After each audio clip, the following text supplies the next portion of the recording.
Hello everyone, welcome back to my channel. My name is Steve and I hope you guys are doing well as always.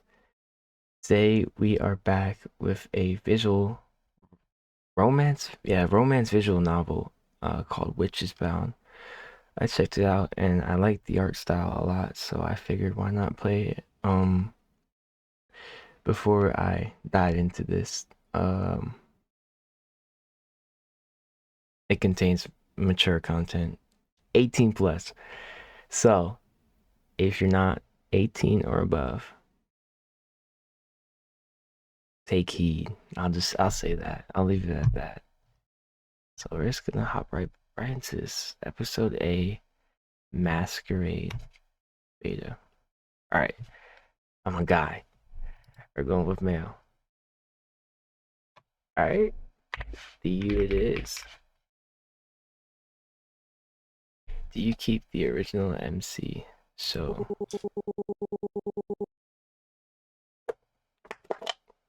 yeah, I don't really care. I don't like the gray YN figure. I don't like that at all. So darkness gives way to a glen where trees twist into the starry sky. Unfamiliar flowers pulse with a faint inner light, swaying in the subtle wind. It's still the same. The air carries whispers. The ground is cool under my bare feet, each step strangely familiar, as if my body remembers what my mind has lost. Suddenly I hear footsteps behind me. Alright, what is this? ADHD, what is this? Oh, I turn, heart racing, but strangely, I'm not afraid, yet. A figure stands in the shade of trees. I can't make out his face. Prince? The single rough word pierces deep into the bone. Suddenly smoke rises from the ground, curling around the glowing flowers before flames burst up around me. The scent of burning petals chokes the air, heat crushing in. As everything fades to black, a voice follows me down, distant at first, and right against my ear. Let's see where your choices will lead you this time, little witch. Hmm. Okay. I wake up to darkness, the fading traces of a dream slipping just beyond my reach. Something about flowers, or fire, or... The details slip through my fingers like water.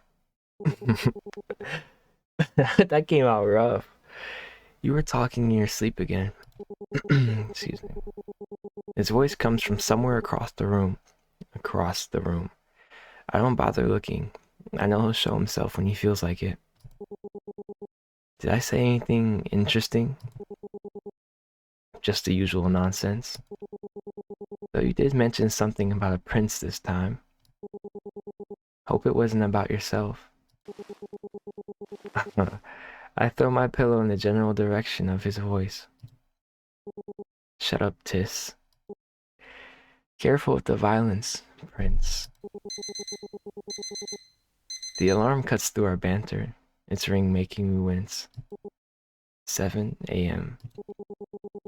I drag myself to the bathroom under the morning's familiar weight. The mirror reflects a tired stranger with dark circles and tangled hair, a far cry from any prince, or whatever that dream was trying to say. Tiskers materializes on the sink counter, looking like a black puddle of smugness. You look terrible. Thanks for the morning sass, Tis. Just what I needed. He stretches lazily, taking up more space than a cat his size should. Honesty is a virtue. That's what familiars are for, right? Pretty sure familiars are supposed to be helpful. I am helping. Someone's gotta keep you grounded. I wince as I run my fingers through my tangled hair. Just keep the floating to a minimum while you're here. I don't need the landlady thinking I adopted a pet. Floating? Did I just read that right? Pet? Me? I am a being of ancient power and mystic knowledge. Ancient power that still demands tuna I barely afford. I squeeze toothpaste onto my brush and start brushing my teeth. The routine motion, a weak anchor against a dream's lingering unease. That voice from the dream still lingers at the edge of my mind. Let's see where your choices will lead you this time, little witch. My hand stills. Tiskers tilts his head. His gaze sharpens. You're thinking too hard again. I spat into the sink, the white foam swirling down the drain, taking the minty taste but not the mental residue. Cupping hands near the tap, the cold water provided a brief, shocking comfort. Alright, let me check everything out. What is this? Alright, okay. So we'll save it right here. Before every choice, that's a good rule of thumb. Alright, just a weird dream. Well, obviously, it felt important. I feel like every dream is important. I had a dream this morning I thought was important, so it felt important. In my dream, someone called me Prince. They did. It felt important.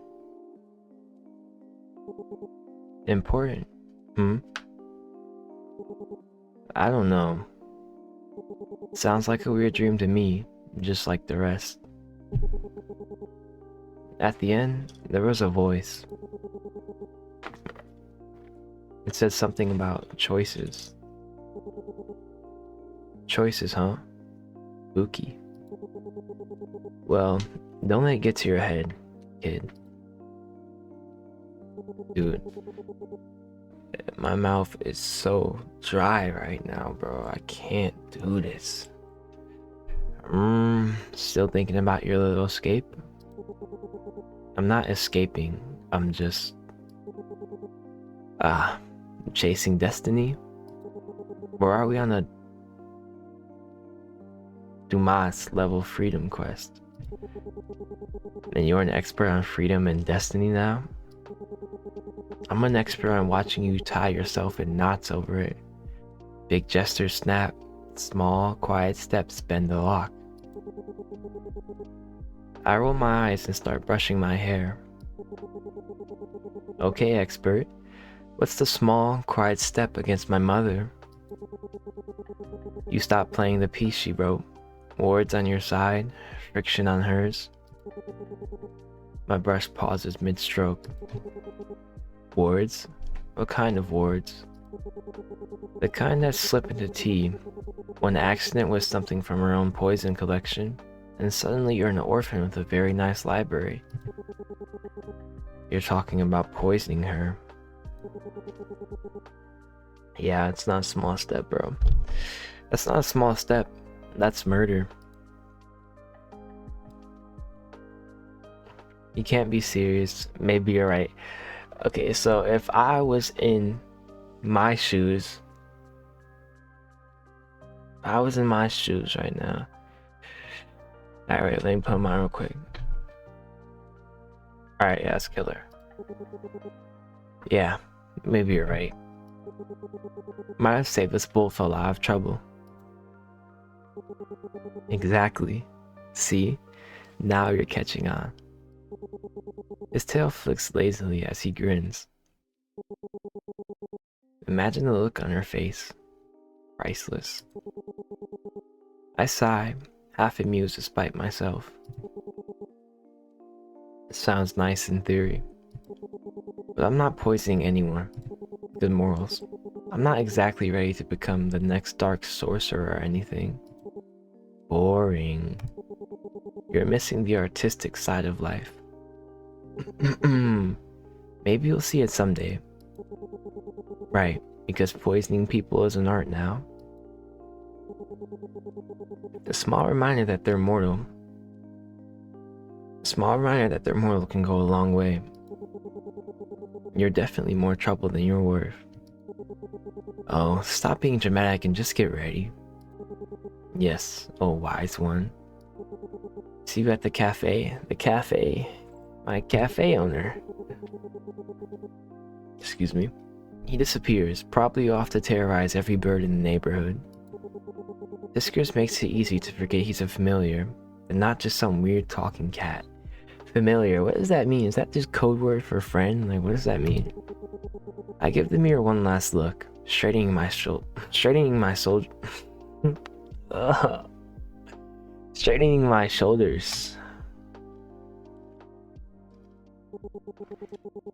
School, school, school, school. The bane of my existence. I hate school. The morning crowd parts around me, along the hallway as I make my way to class. I keep my head down, counting steps, measuring breaths. Just like me, just make it to class. That's all I need to... Oh my goodness. Well, well, look who it is.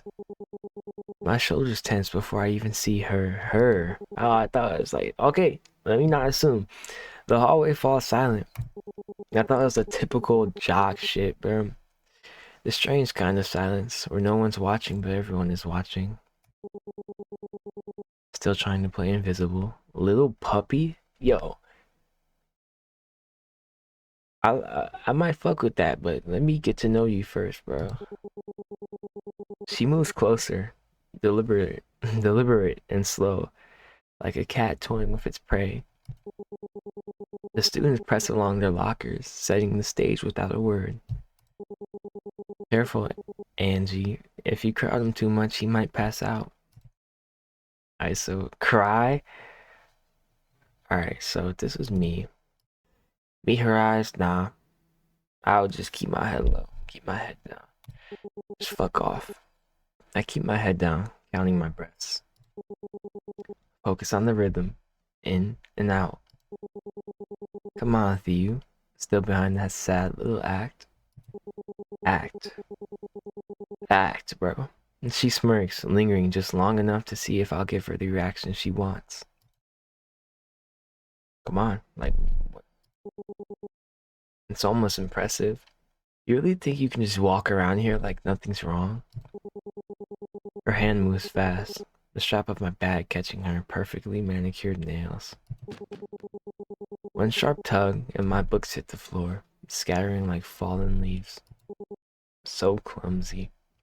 Her gaze flicks over me, her lips curling faintly. Why did it not let you go up? That's so... Honestly, does anyone even notice he's around here? Well, obviously you, bro. Go off my fucking business. His 2-month vanishing act last year, the most noticeable thing he's ever done. Am I like some famous figure in this school, bro? Like, so would I disappear, bro? Who am I?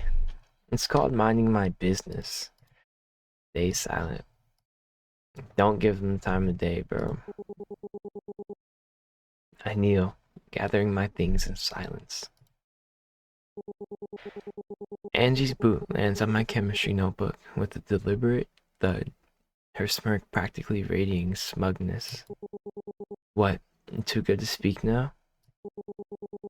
Her fingers grip my chin, forcing my face up. There you are. I'm low-key cute. I can't lie. I let her hold me, and keeping my expression carefully blank. It's almost cute, you know? She purrs, her voice soft but heavy with smug satisfaction. Like a little puppy who knows exactly where he belongs. Her grip tightens, her nails pressing into the skin. The sting is sharp, just enough to leave a mark. Good boy. Makes things so much easier for everyone. She releases me with a satisfied chuckle and brushes off her skirt.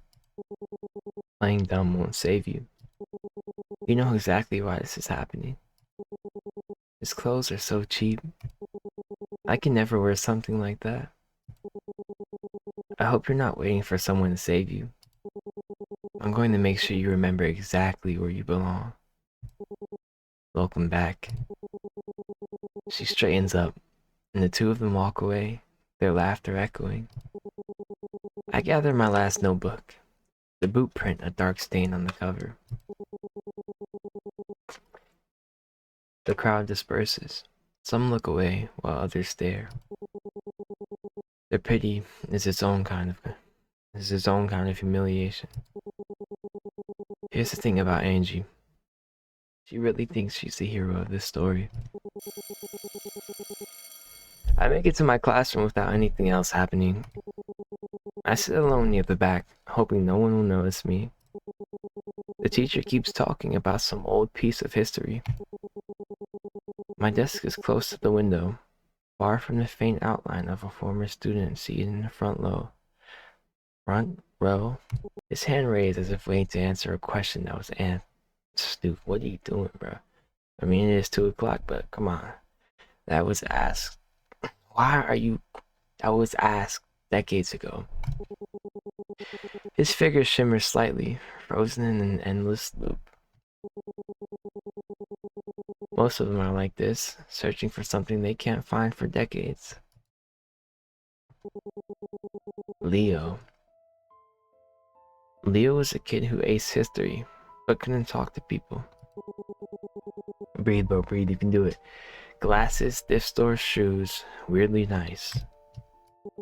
He had a crush on this one girl, who was actually decent to him. So when he found a note in her handwriting asking to meet him in the history wing, he went.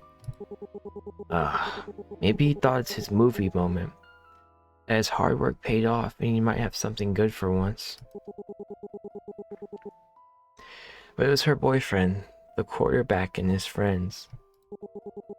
Their prank was just some shoves and punches to make him know his place. Just enough to make him cry. They didn't know about his heart condition, the pills he was supposed to take.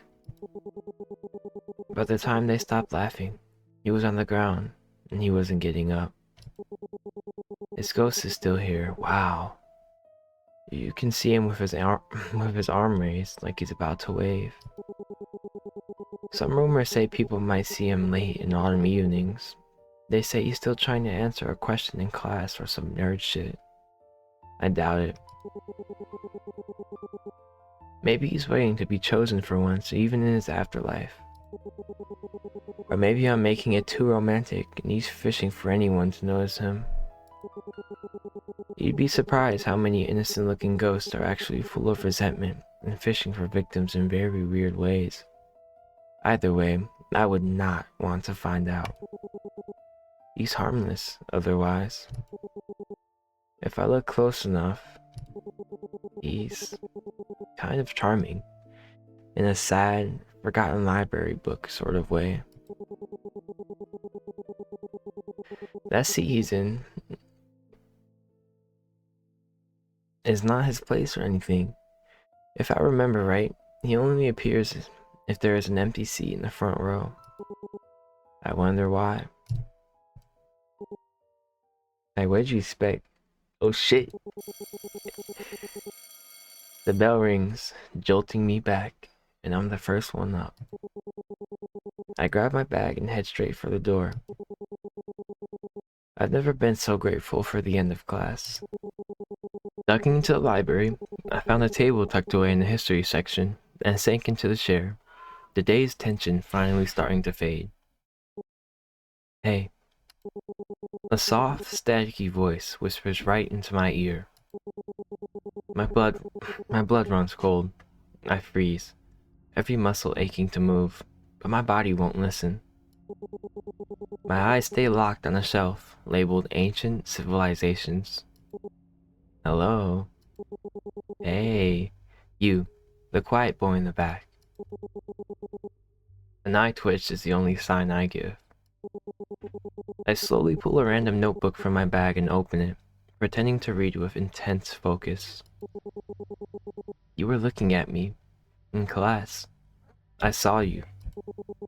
A faint cold spot forms beside my shoulder. He's leaning in, You see me, don't you? Most people don't. My fingers tremble as I turn a page with a loud, come on, loud rustle like, come on, bro. Anything to pretend I'm still in control. Community work tomorrow. Huh, lucky me.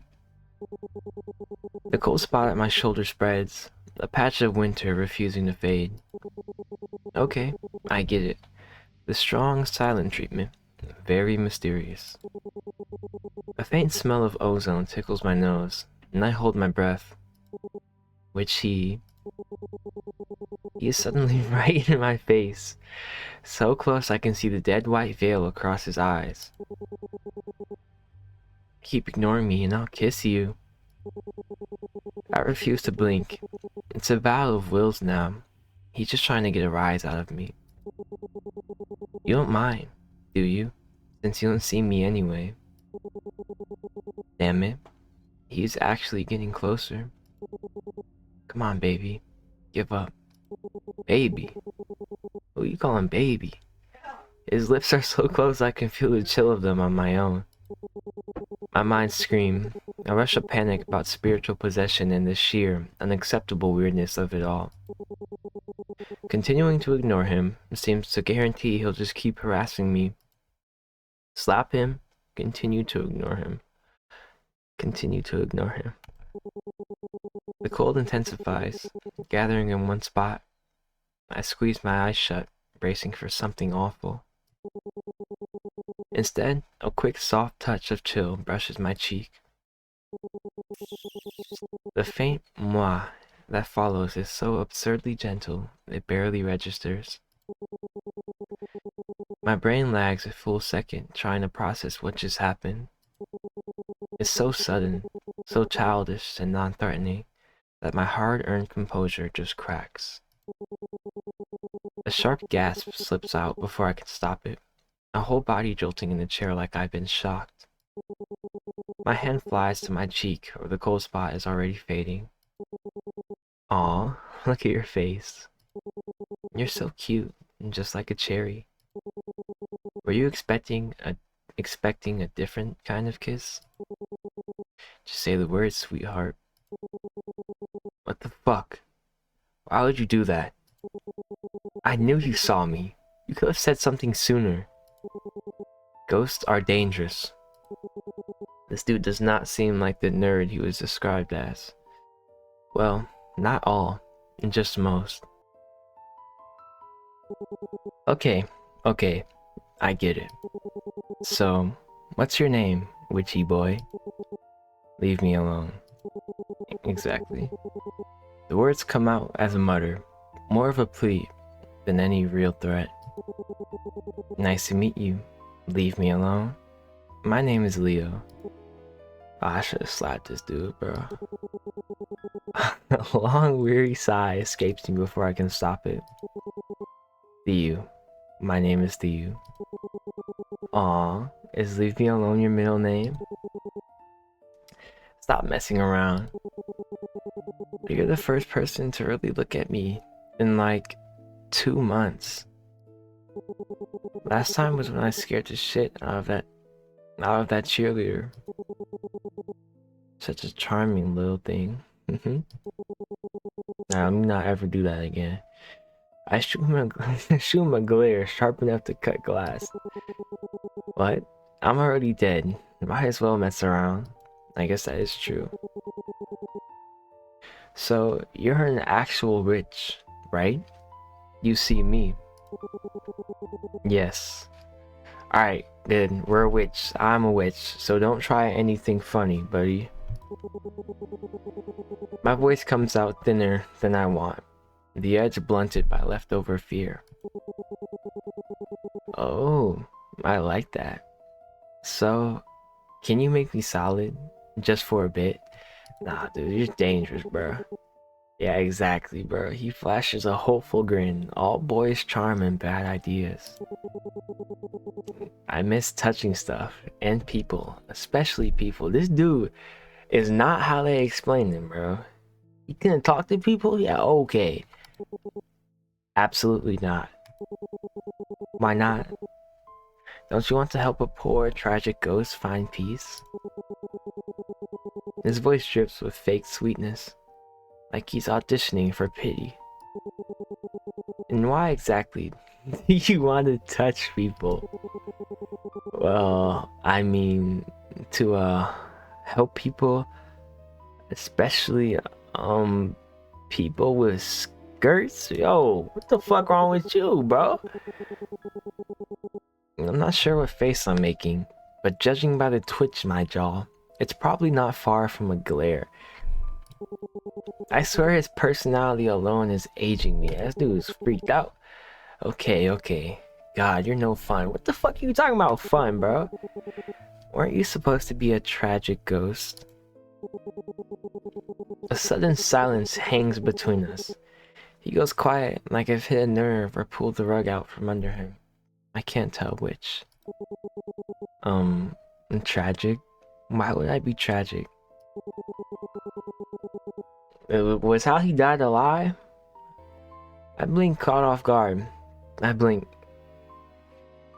Excuse me, caught off guard by how genuinely puzzled he sounds. Exactly. Yeah. Here we go. The story that you were bullied, got a fake note from your crush, and died of a weak heart. This nigga kissed you on the lips the first 10 seconds. You think that's true? For a second, his eyes widened beyond his glasses before a slow, mischievous grin spreads across his face. Wait, that's what they think? That I'm some tragic loser? He leans in again, his voice dropping to a conspiratorial whisper. The girl wasn't a girl my age. She was my history teacher with the you know this dude, bro. Yeah, you gonna make that face, bro.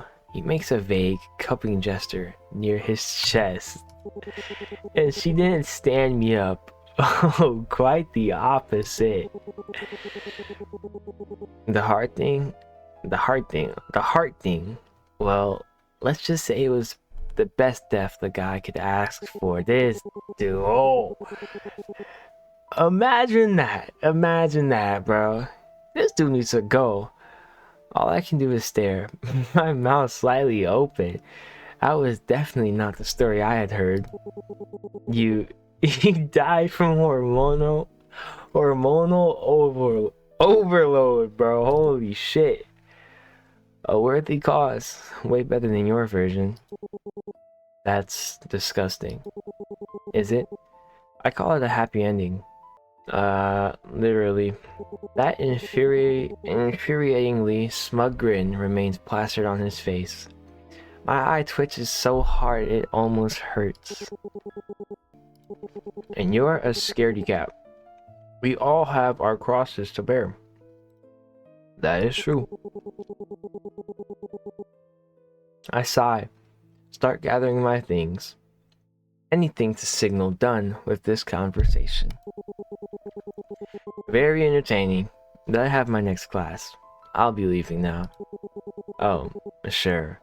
Run away from me like everyone else does. By the way, why is your hand always up? Simple. First, if I just sit here, people might not notice me. A raised hand, instant attention. You are a hungry ass bitch. Second, every ghost needs a thing, a pattern, something that sticks. Like the girl from The Ring. Climb out of a TV, freak people out, boom, instant recognition. Makes it easier to mess with people. Make them think they're losing it. He sounds almost proud of it. Look at that smug. He is, bro. And why would you do that? For a heartbeat, he doesn't answer. The playful spark in his eyes fades, leaving something sharp. You're surprisingly stupid for a witch. Yo, fuck you, bro. The air thickens. I kinda wanna go back just to smack him, bro. Heavy and wrong. I don't even realize I'm backing away until I'm halfway to the door, moving faster than I intended. after class. The final bell rings, and I'm out the door before the sound fades. He looks familiar. What's that, Chris? Is that right? I don't know, a dude from Delta. I don't know. Shitty ass game. I glance at my watch. Everything is funny. I don't even know why I'm laughing. It's stupid.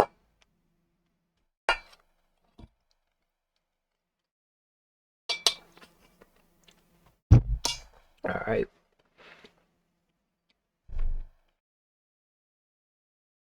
There was just enough time to catch the bus to work. Cafe. On the ride, I lean against the cool glass, watching the city blur past in streaks of color and sound. The cafe isn't far, but it feels like another world compared to the cold atmosphere of my school. Stepping off the bus, I take a deep breath. The air smells faintly of coffee, warm and grounding. The small space greets me with its usual quiet charm. That's a good way to say you have no customers. It's a bright way to put it. My fingers trail lightly along the counter as I walk toward the back. A wilting fern on the counter. The counter catches my eye. Gently brush the fern's leaves. I'm gonna give the fern some love. I reach out, brushing its leaves. Under the matter of fact, let me just. There you go. I pet my iris plushie. Under my touch, the plant's leaves seem to lift as if waking up. At least you don't mind having me around. Oh, you fell. Let me sit you back up. There you go. The plant feels warm, alive beneath my fingers. I let my hand linger for a moment before pulling away. Excuse me. I slip into the back room to change into my uniform. The familiar routine calms me.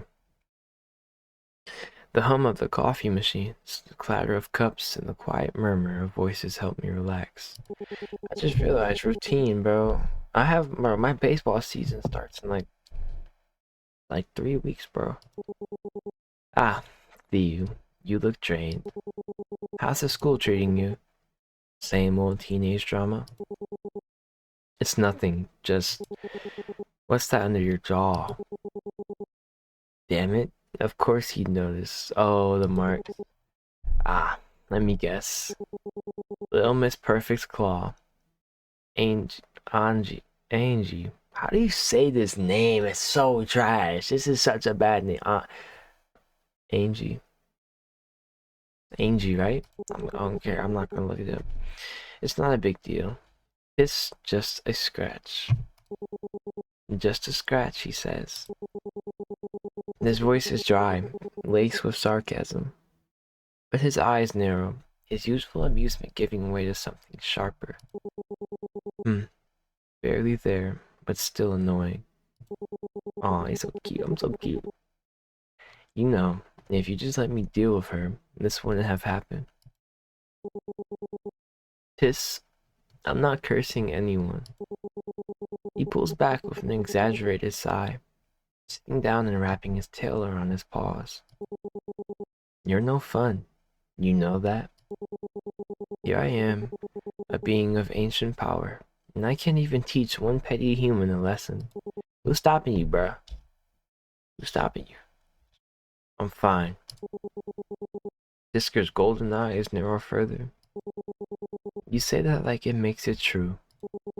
But one day, Theo, you'll have to decide whether keeping the peace is worth letting people walk all over you. It's not that simple. He just sighs with frustration. Clearly, my way of handling things isn't something he approves of. Forget about high school drama. You'd better watch yourself.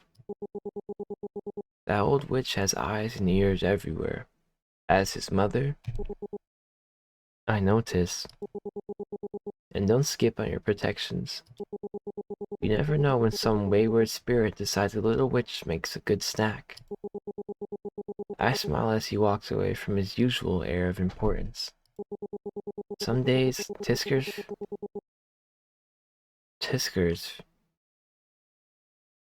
and that's so weird. Tiskers feels like the most constant part of my life, and somehow that feels reassuring. Grabbing a notepad and pen, I step out to take orders. The evening passes in a steady rhythm, scribbled requests, quiet conversations, and the faint hiss of milk steaming. Every so often, my eyes drift to the window, where the sky deepens into twilight and the streetlights flicker on. How loud is that?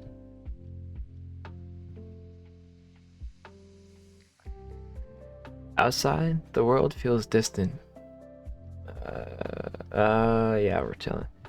Like it's just on the other side of a veil. For a moment, my thoughts wander. What would it be like to just walk away? To leave it all behind and start fresh somewhere no one knows me? That's not gonna work out for you, bro.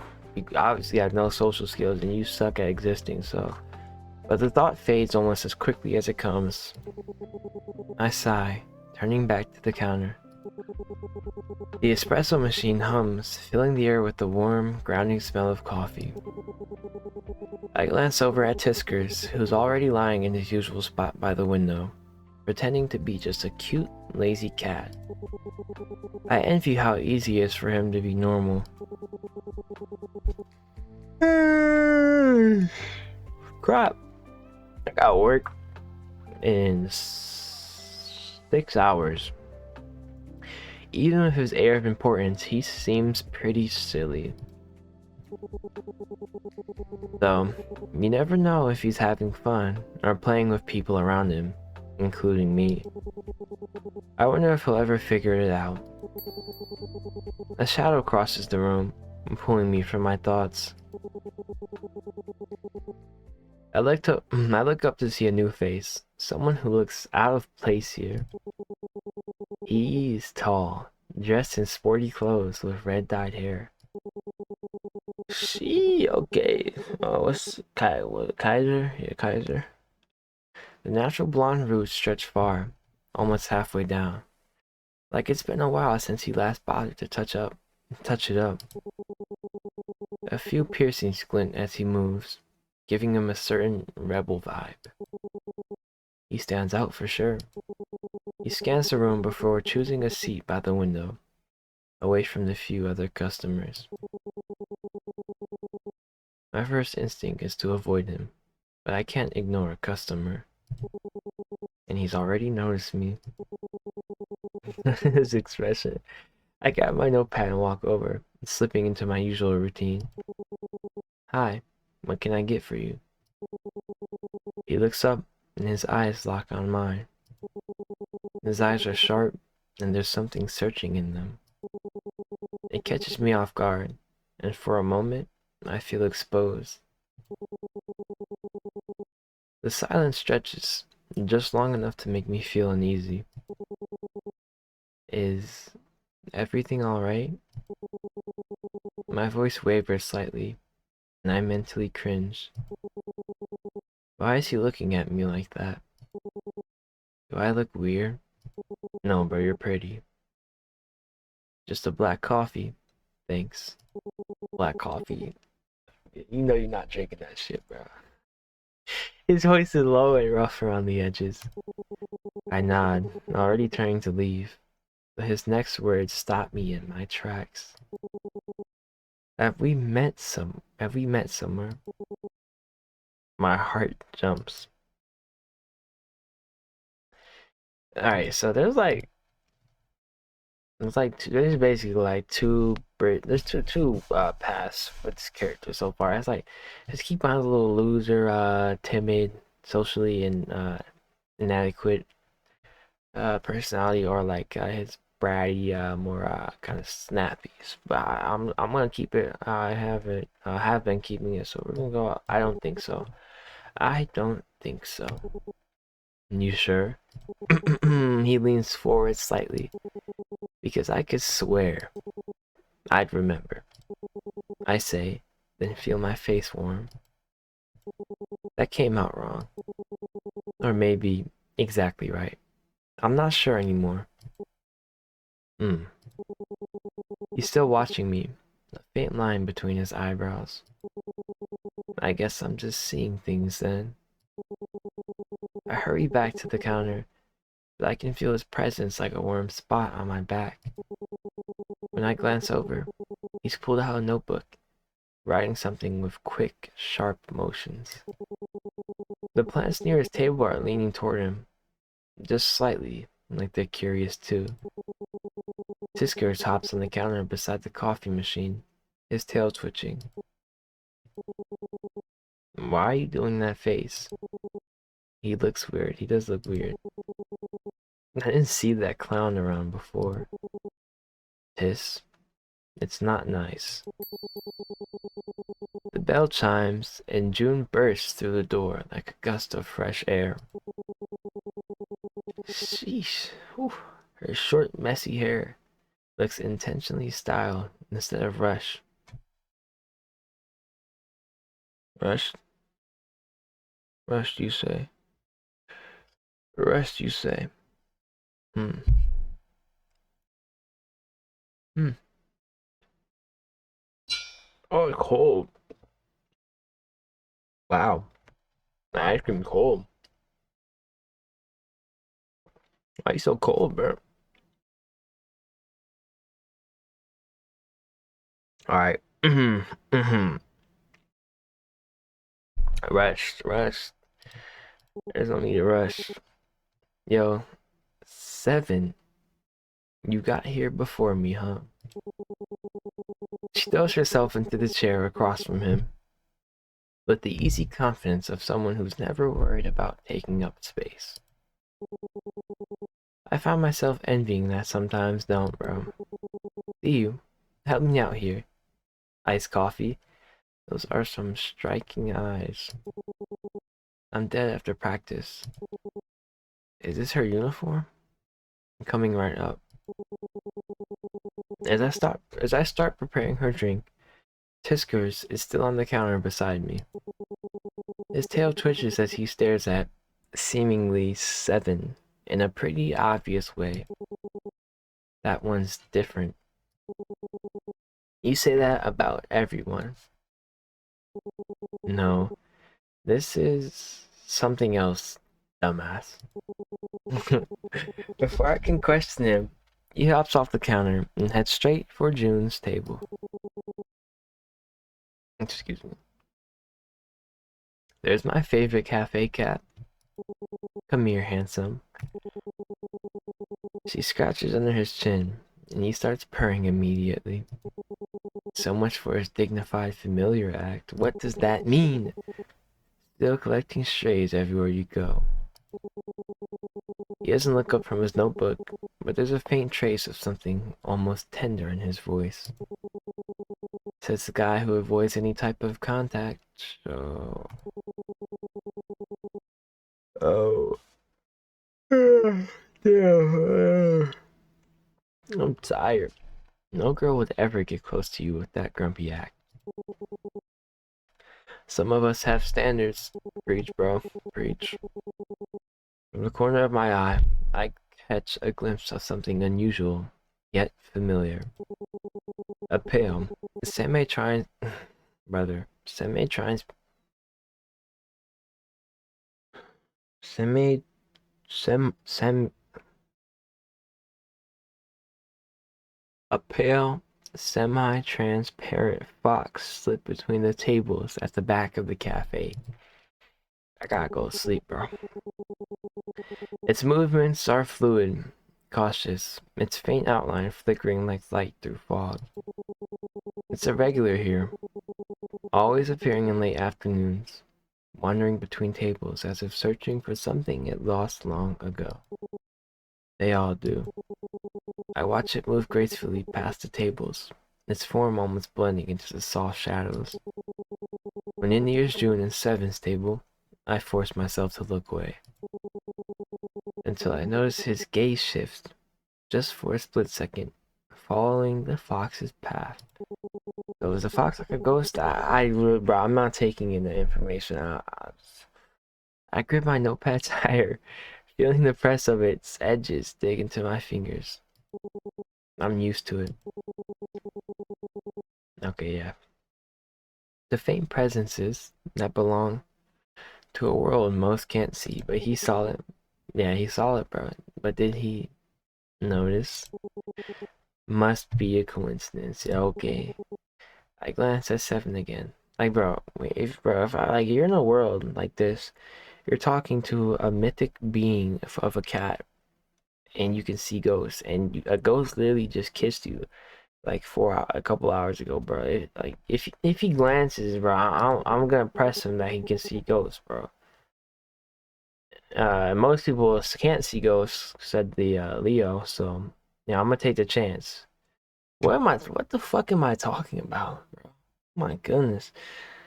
He's back to focusing on his notes, his expression unreadable. Shaking off the thought, I bring the drinks to the table, setting them down with a polite smile. Thanks to you. Hey, we should hang out sometime. I know, I'm kind of busy lately. No, you're not, bro. Aw, and you're always busy. June, he's working. Stop being such a mood killer. Thank you, bro. She turns back to me like, read the room, nigga. Oh, I didn't introduce you to. Seven's one of my closest friends. Nice to meet you. My name is Theo. Something flickers across Seven's face when our eyes meet. That strange deja vu feeling hits me again. Seven gives a short nod. Same. His voice is flat and reserved. Wow, Seven. You're really selling yourself here. He's working. He doesn't need the full biography. June groans dramatically, rolling her eyes at him before turning back to me with a grin. She's too expressive, but I don't like her. Don't mind him, Theo. He's just like that. Always serious and antisocial. And you're always loud. Exactly, bro.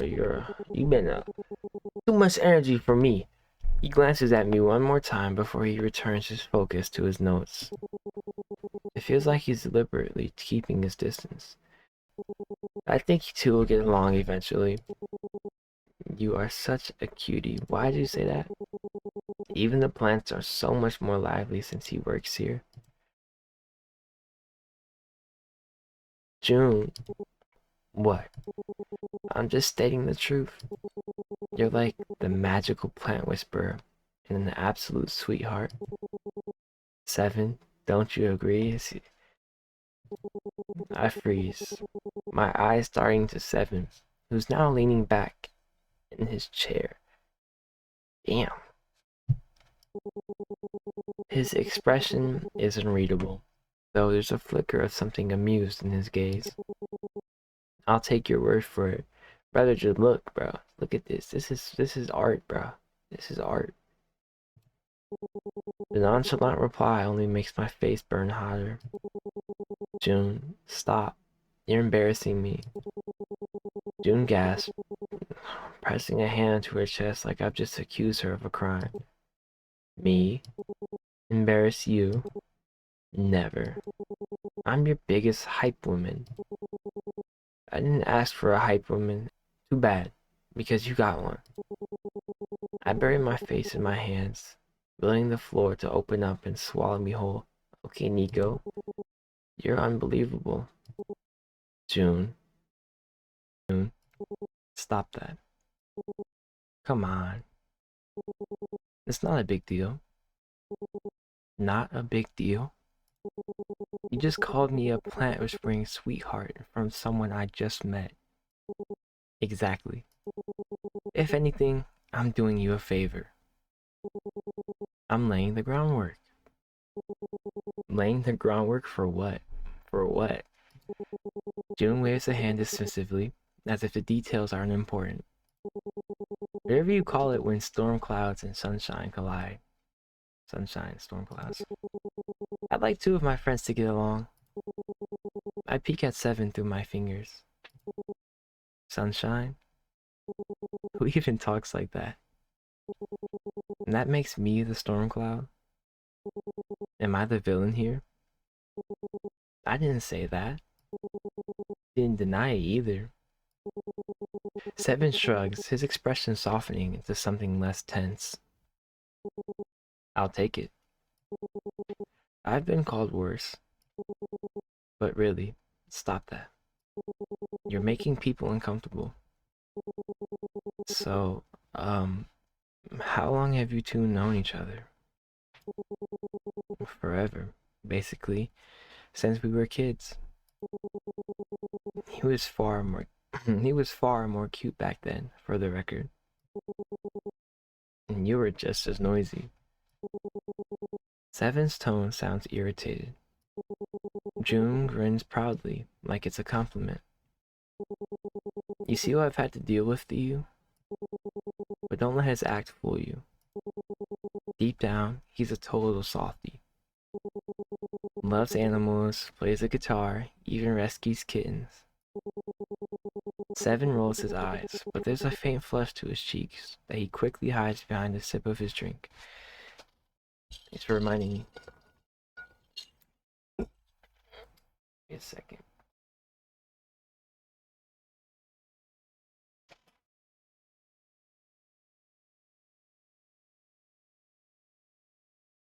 Alright. And you're still noisy. I chuckle awkwardly and excuse myself to go on with my work. I make my way back to the counter, but not before casting one last glance toward the fox. It sits by the far window now, watching the scene with quiet eyes that seem almost sad. I look over at Seven again, wondering for a moment if he really did see it. Oh, he saw it. But his focus is elsewhere. The afternoon crowd has thinned out, and my shift is almost over. June checks her phone, then stands, stretching with a dramatic sigh. My turn. Go home and rest, do you? Oh, she works here? Alright. You look tired. She bumps my shoulder lightly as she heads behind the counter. Sev, you're camping here all night or something? The atmosphere is good for studying. But he's not looking at his books when he says it.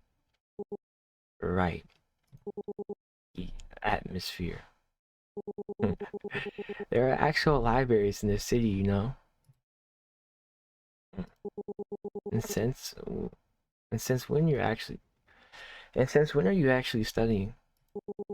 You're annoying. Libraries don't work at this hour. What hour is it? Like 6 p.m.? Keep it up. I mean, you're not getting a refill. I slip into the back room to change, the weight of the shift heavy on my shoulders. Fisker circles my feet while I take off my apron. Do you think he noticed our permanent guest? I don't know. His tone is casual, but I catch the edge of curiosity in his voice. When I step back into the cafe, Seven's gaze catches mine from across the room. See you around, do you? I wonder if I should ask if he'll be around more. Well, that's kind of what he just implied, no? But that will sound like I want him around. Would it be weird? Take care. Will you be around more? I wish one to save again. Alright.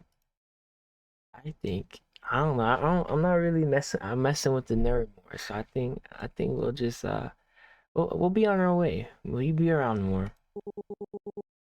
It's not a big. What? I just told. What? I just clicked the wrong one. I'm stupid. No, I want to load. I'm stupid. Take care. Maybe I should keep it simple. He's just another one of June's friends after all. Take care. The words come out softer than I intended. I give a polite smile as I adjust the strap of my bag. Seven glances at me, fresh and unreadable at first, but then his gaze softens just a little.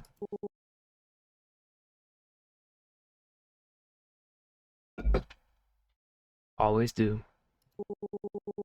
There's a quiet weight in his voice. Be careful on your way home. I nod, feeling the sincerity in his words, and turn to leave. I remember someone saying that first meetings are full of these small moments that mean everything and nothing at all. Sounds silly. His presence remains steady behind me as I walk to the door, the sound of him settling back into his chair mixing with the gentle hum of the cafe. Seven's voice still follows me out into the evening air, like a distant memory. The cafe fades into the background. Whiskers reappears beside me, as usual, knowing that no one is there to see his sudden appearances. That boy, you should be careful. I thought you were done giving cryptic warnings. I'm like, what do you mean by that? You're repeating yourself. You have an awful habit of ignoring me. I'm just keeping an eye out. Is my music on? Yeah.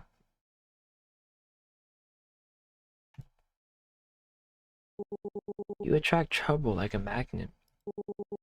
You're insufferable. And you're blushing. Am I? Coincidence? Don't tell me that punk is your type. Tis. He's just June's friend. Don't make it weird. But even as I say it, I can't shake the feeling that Seven might not be someone I should easily ignore.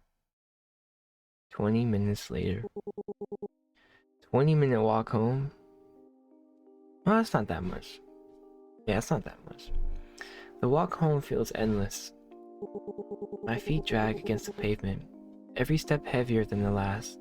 The streetlights are just starting to flicker on when I finally reach my door.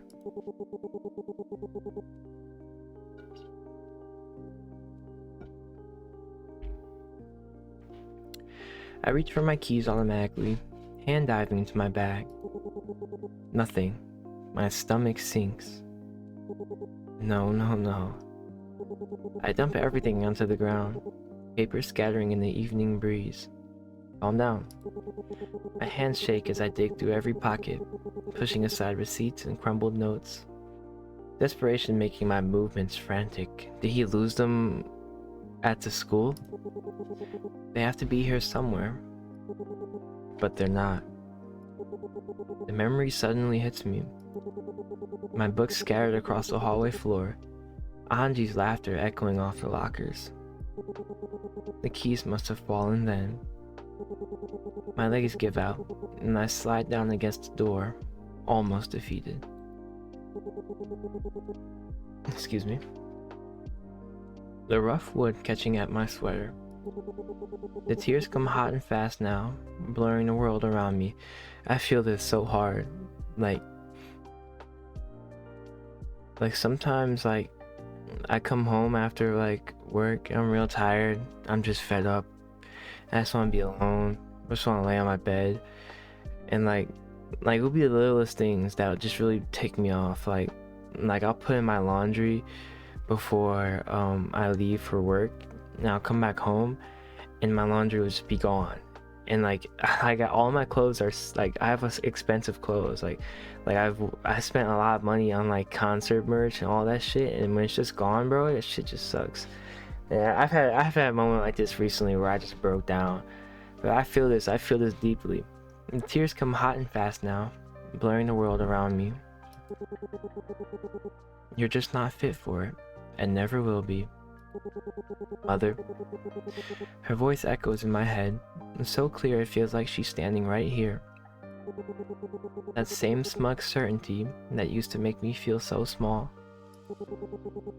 I press my palms against my eyes, trying to push the memory away, but it clings to me like smoke. Maybe she's right. Maybe I'm just fooling myself. The first drops of rain hit my shoulders, because of course it would rain now.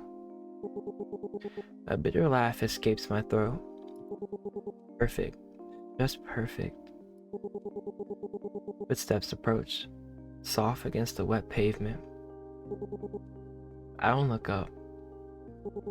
I can't bear to have anyone see me like this.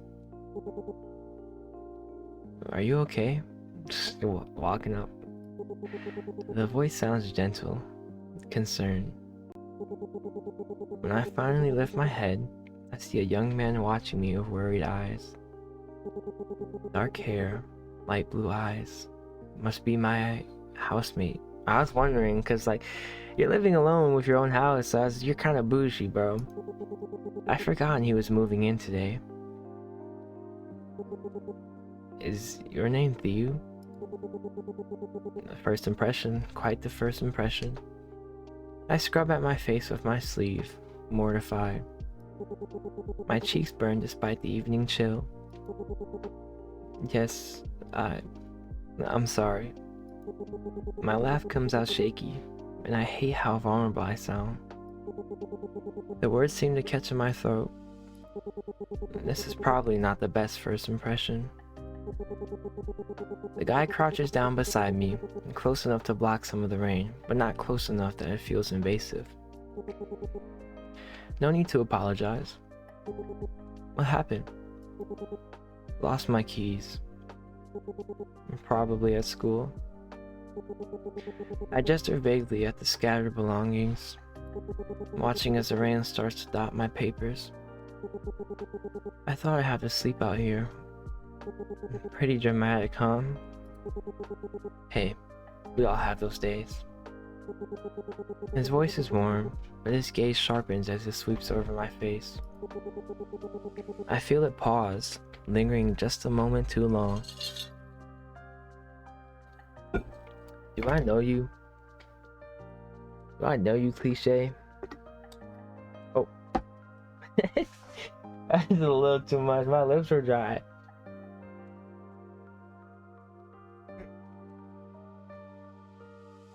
It takes a while for like your mouth to start like producing saliva when you're playing games like this. And that's like 30 minutes in of talking. I'll probably be fine, but I feel it pause, lingering just a moment too long. My stomach tightens as I realize that he noticed. Looks like it wasn't just the rain giving you trouble. Before I can respond, his hand lifts slightly, pausing in the space between us. I freeze, caught off guard by his movement. His fingertips brush just below my cheekbone, grazing the faint scratch Anji's nail left behind. Slow down, bro. I just met you. The touch is so light, I almost don't feel it. Excuse me. But the gesture is enough to send a shiver through me.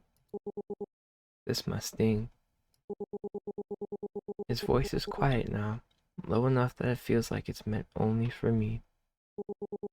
His eyes meet mine steadily, searching for something. I pull back slightly, breaking the moment, and his hand drops to his side. Embarrassment burns in my chest as I rub at the scratch self-consciously. Sorry. He shifts back, giving me space, but there's something in his expression that makes my heart stutter. You are just I'm like, I thought, no, never mind. It's a bit of both. It's a little bit of both, bit of both parts. I can't lie. His smile is warm, genuine. Come on, let me help you pick these up at least.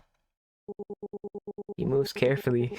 Yeah, now that it's all wet with rain, he moves carefully, gathering myself with a gentleness that seems almost surprising. I watch his hands, steady and sure, as they rescue my books and notebooks. You don't have to. I know. He glances up at me through the rain, a small smile softening his features. I just want to.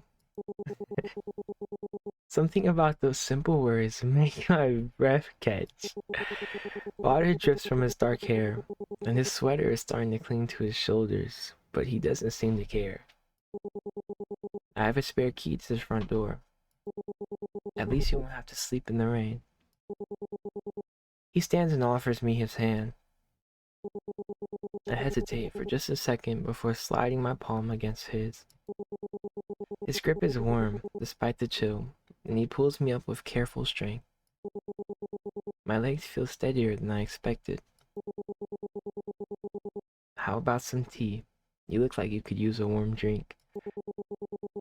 For the first time today, something in my chest loosens. That that would be really nice. Thank you.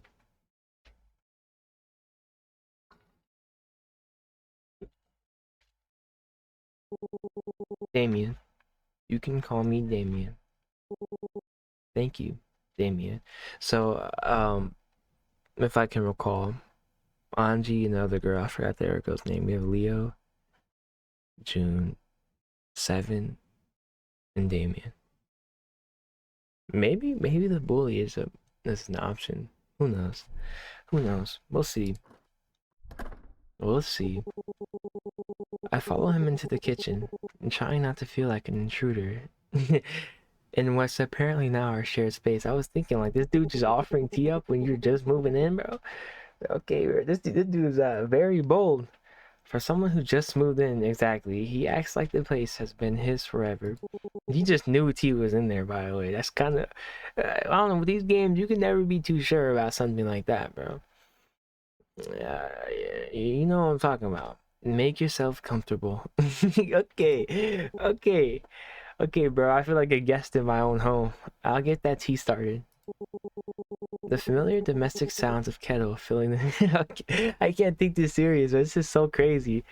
This dude really just like, this dude just came up in your house, knew tea was in your house, knew where the kettles are, and just started making you tea. Like this, that's a little concerning. A little concerning. The familiar domestic sounds of kettle filling and cups clinking fills the silence. Where's Tiskers? Where you at, buddy? I watch him move around the kitchen, unable to shake the strange feeling of familiarity. Familiarity. Like what? I'm Mrs. Hayworth's nephew, by the way. Though you've probably heard. I have not. Yes, she mentioned you were going to move in. I just forgot. I sink into the couch, feeling the day's weight settle over me. The plants scattered around the room seemed to perk up at my presence, their leaves rustling softly.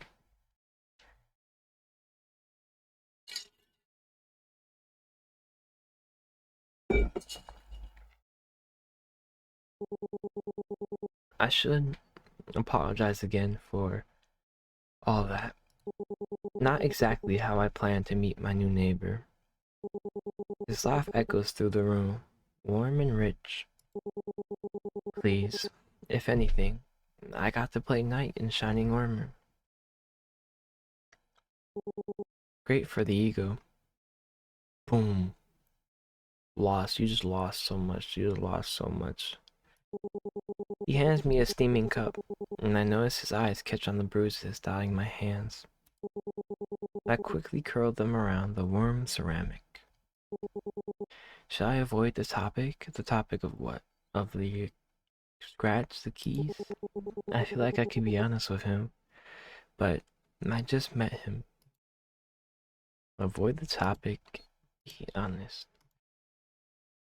So if this was me, and I got utterly humiliated, lost my keys, and but he is going to be my neighbor. But I don't really like talking, so yeah, let's avoid the topic. I don't really need to tell this dude that I get bullied, like fucking trauma dump him when I just met him. So let's just avoid the topic. I'm just clumsy. I mumble it like the weak excuse it is. Clumsy, huh? Like that's like obviously that's the worst way you could put it, but he's not gonna believe that. His voice is soft, but there's something else there. Like he's waiting for me to crack. I grip my mug tighter. My eyes bounce around the room. Anywhere but those steel blue eyes that seem to read between the lines. I mean, bro, he literally brushed his thumb against your scratch. It happens. Damien leans back, that infuriating half smile playing at the corner of his mouth. I mean, the much better excuse for the scratch.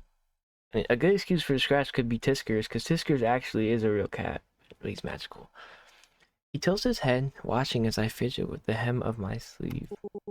It's like he can see right through me. And honestly, it's freaking me out. Nothing wrong with being clumsy. Though, next time, maybe consider furniture that's not out to get you. He's trying to joke, but I can tell he's not letting this go. Right, little prince, yeah, bro, you need to chill out. Bro, you need to chill out. The word sends an unexpected shiver down my spine. Something stirs in the back of my mind. That damn feeling of deja vu. What did you... The house is quite lovely, isn't it? Yeah, see, this dude, bro, he is throwing me off, like completely off path, bro. He's giving me them creepy ass yandere vibes, bro. Like, dude, you little prince, bro? Like, are you serious, bro? You're a grown ass man. He just met me calling me little prince, bro. He seeming he seamlessly changes the subject. Exactly. He's good at speaking too. Especially the plants. He's good with people. I can tell. They seem livelier than I remember. Remember. There's something playful in his wait, okay, I'm not confused about this because he said remember, like yeah, maybe I didn't pick up on, maybe I forgot. Like maybe he was already like he already came here, or he has some sort of connection here, but let me just go on. There's something playful in his tone that makes my stomach flip. They just need a little care now and then. Okay, there we go. I used to spend summers here as a kid. There's some strong plants. Everything feels different now. His eyes find mine. Better, actually. His smile sharpens, catching me off guard. So I have to admit, Aunt Liz didn't mention my new housemate would be quite so young. This dude's creepy. This dude's creepy, bro. So how old are you? How old are you? Because listen. Remember, guys. I'm still in high school. I'm still in high school. So either he's just saying young as like a teasing way, like he's a year older than him, and he treats him like a little brat, or this dude's an old ass man, bro. So we gotta be careful because this dude's already creepy. I focus intently on my tea, watching the ripples form as my hand trembles slightly. Okay, so he's a senior. So presumably he's 18. Let's just set that out. Presumably, okay. It's an 18 plus game, so I'm assuming. So, oh, um, I'm in my final year of high school. Final year. He says it like he's testing the word. Most people your age are still at home planning college applications. This dude's kind of creeping me out a lot. It's complicated. It's not exactly a choice. Yeah, what does he mean by that? Most people your age are still at home planning college applications. Does this mean like they live with their parents? Yeah, okay, that's exactly what he means. It's not exactly a choice. It's complicated. If you say it's complicated, it's gonna go on and on and on. Let's just get to it. It's not exactly a choice. I hadn't meant to say it out loud. Something about the way Damien keeps gently pushing past my walls makes me slip up. I wrap my hands around the warm teacup, needing something to hold on to. You strike me as someone who's used to handling everything alone. I keep my eyes on the tea, watching the ripples. You're right there. I used to be on my own. I'm used to being on my own. I'm used to being on my own. You're not alone. Brother, I just meant you, bro. Chill out, bro. Can we take it slow? If you know, you know. Yeah, that was lucky nice. The words hang in the air, simple but heavier than they should be. I mean, not anymore. That's really kind of you. Exactly. That's his dang expression. I mean, like, it's kind of you, but yeah, that's me. Always a gentleman. He takes a slow sip of tea, his gaze still locked on me. But in a way, I think you're the one doing me a favor. What do you mean? Sharing this house with me, giving me someone interesting to talk to for a change. I blink, caught off guard by his words. What made you decide to move in here? Damien doesn't miss a beat. His smile suggests he's completely aware of my tactical change of subject, but he plays along.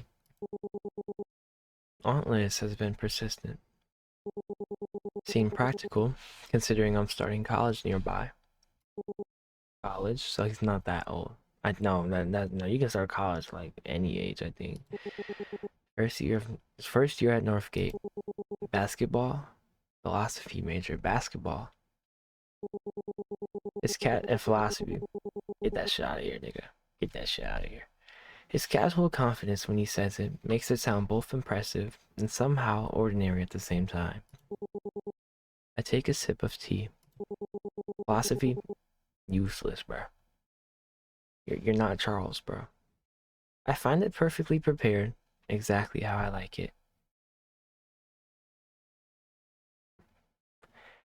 Dude, can you take a second and just think? Like honestly, my bro, I might be stupid in the game. Like this is ridiculous. Exactly how I like it. Let's take a second to compile.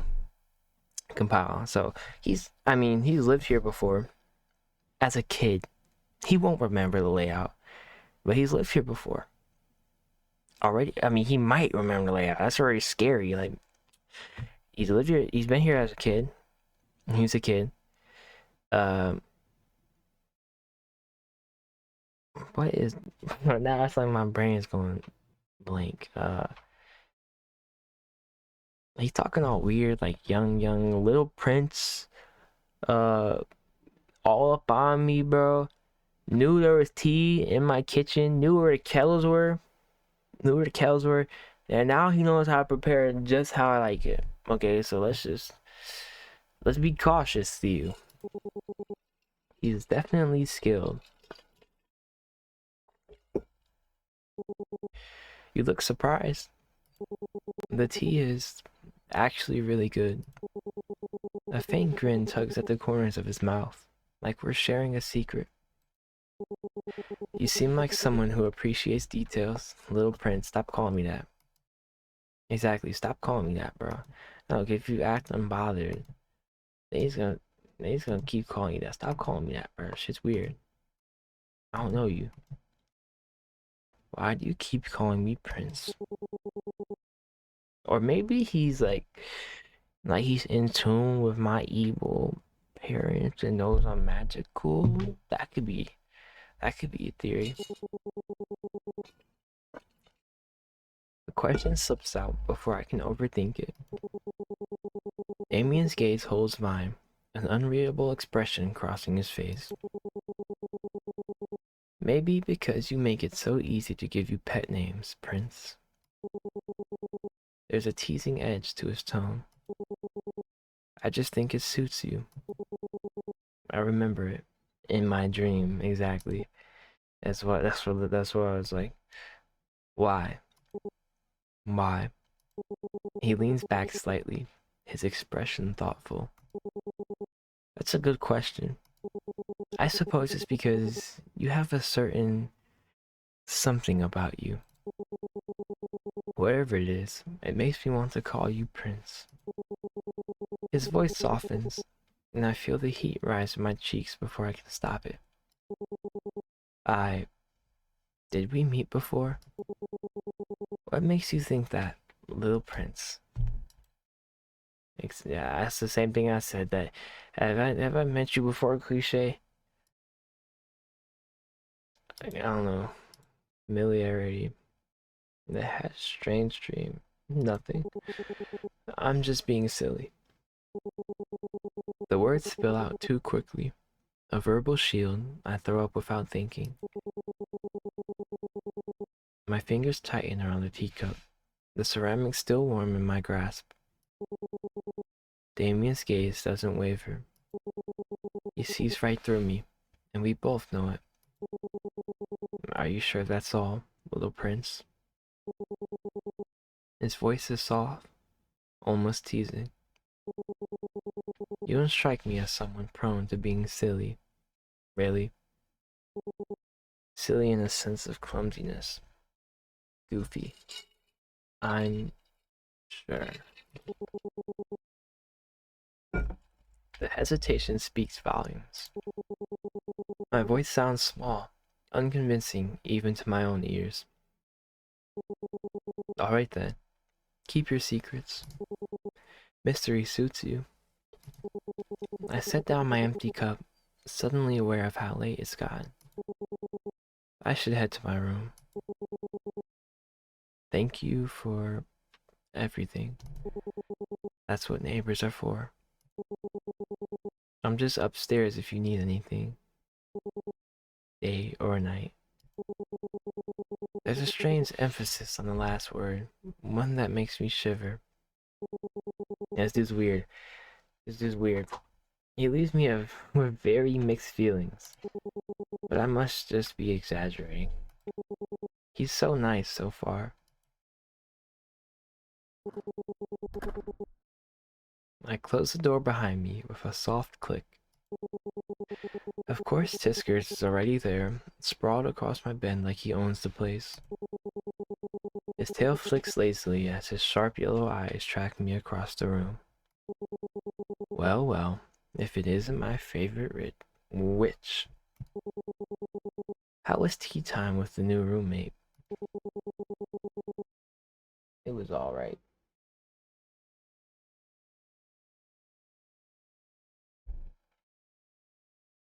I drop into the edge of the bed, rubbing my temples. It was fine, and he lives upstairs, so he's either a housemate or a neighbor.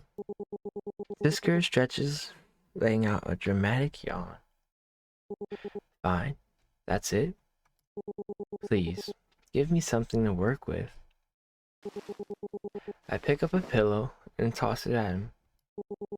He dodges it, his smug expression unshaken. There's nothing to work with. He's just very observant and a little too good at guessing things. Observant? I think he's creepy. Exactly, this nigga's weird. For some reason, you always end up with weirdos around. I'm an exception, since I'm not human. Bro, my main character's just dumb, bro. You think I don't know that? I take a moment to think about the day. 7, Damien, even June. I don't remember the last time I had to interact with so many people in 24 hours. That's what I was thinking, bro. You used to run into all these people. Tisker sits up, his tail curling neatly around his paws as his tone shifts from teasing to thoughtful. Damien, 7. I don't like Damien. I don't really like 7, but I don't like Damien at all. And I really don't care about 7, so we'll go with 7. 7, that punk guy with the red hair. He seems alright. He's June's childhood friend, so I guess he must be alright. I don't trust him. Why? Tiskers hops onto my stomach, making himself comfortable. Because, dear human, I have an interest in your survival, and I feel constant trouble around you. They're just people, Tiskers. You're overthinking it. Am I? Exactly. One calls me Prince, like he knows me. The dude knows the layout of my house. Another dude, it's very distant, but not distant at the same time. Like he knows something that you like. He knows something that you don't know, and it's like he's making it a little obvious. One calls you Prince, like he knows you, and the other looks like a walking red flag. Literally. Tiskers, relax, Prince. I'm just looking out for you. You're far too trusting and clueless about relationships between humans. Why can't my life just be normal for once? Because you're a witch. Well, witcher, a sorcerer, whatever you want to call it. Plus, normal isn't nearly as fun to watch. Despite the lightness in his words, I can't help but roll my eyes. Great. Glad my life is entertainment for you. Always, my dear. Always. Now pet me. I demand attention. Majestic being. You look like you got stuck mid-roll and gave up. Tiskers narrows his eyes, but the effect is ruined by the ridiculous way his tongue pokes out just slightly, making him look silly. Your mockery doesn't work on me. Now scratch behind my ears. Now scratch behind the ears. You know the spot. With a sigh, I reach out and scratch the indicated spot, my fingers sinking into his soft fur. Sorry.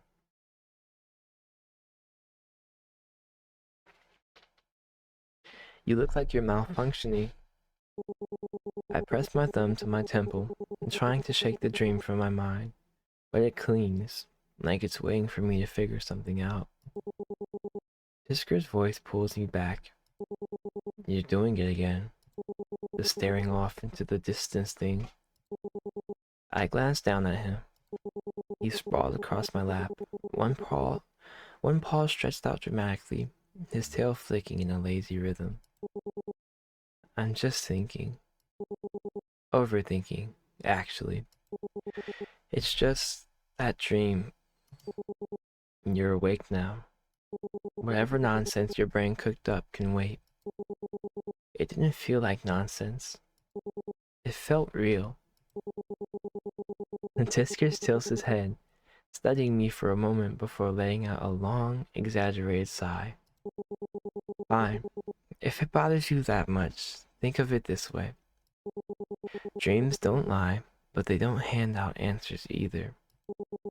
If it's important, you'll figure it out eventually. Either way, pet me. His paw nudges my hand as his golden eyes flutter closed again. The moment feels so absurdly normal that I almost laugh. Almost.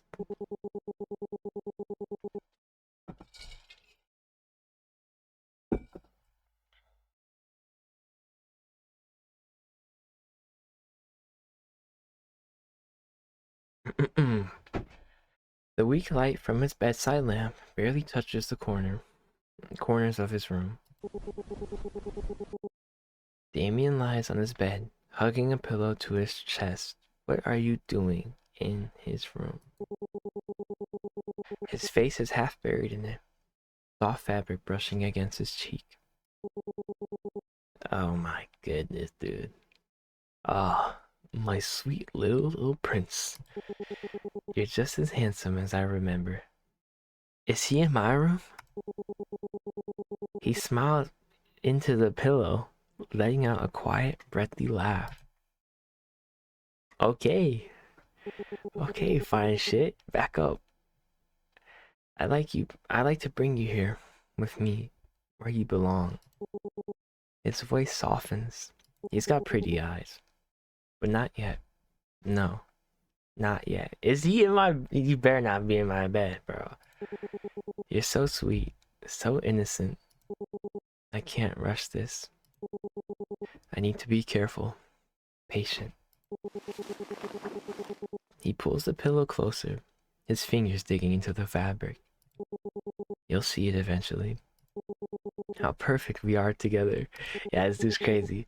That we're meant to be together. Destined, even. To grow old, just the two of us. He catches himself, laughing softly. Look at me, getting ahead of myself again. His breath catches as he presses his face deeper into the pillow. You remember, don't you? It would be like childhood, like friends or something. I know you do.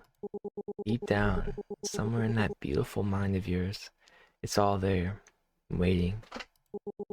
Something changes in his expression, harder, more focused. His grip tightens. You're mine, always have been. Those eyes, that smile. I hope I didn't frighten you today. He sighs. I tried to be gentle. He nuzzles the pillow, his blush deepening as his thoughts spiral, voice getting breathier. Calm down, bro. But you will forgive me if I slip up, won't you? You're so kind. A quiet laugh escapes him, muffled by the pillow, but no less unsettling. Prince, my little prince. His hands clench around the pillow, as if it's the only thing keeping him grounded. I can't wait, but I will. I have to, just this once, because I won't let you choose him again. His voice drops into a whisper, the words heavy with promise. This time, you'll see. You'll stay. Alright, I think we're just gonna... A, B is... I'm assuming it would be B for next one, so... Hey, witch, having fun? Oh, I'm the witch, okay. Who are you? I've seen you before. Yeah, in your dream. No need for names. I'm here to take a look at some stuff. Your world has become quite interesting lately. I'm confused. As you should be. But you will help me find some answers. Me? Me? Oh. You changed quite a bit from the last. What does that mean? Right? Of course you don't. I forget that sometimes. We will have a proper conversation when the time is right. Stay safe. Witch. Wait. Wait. Wait.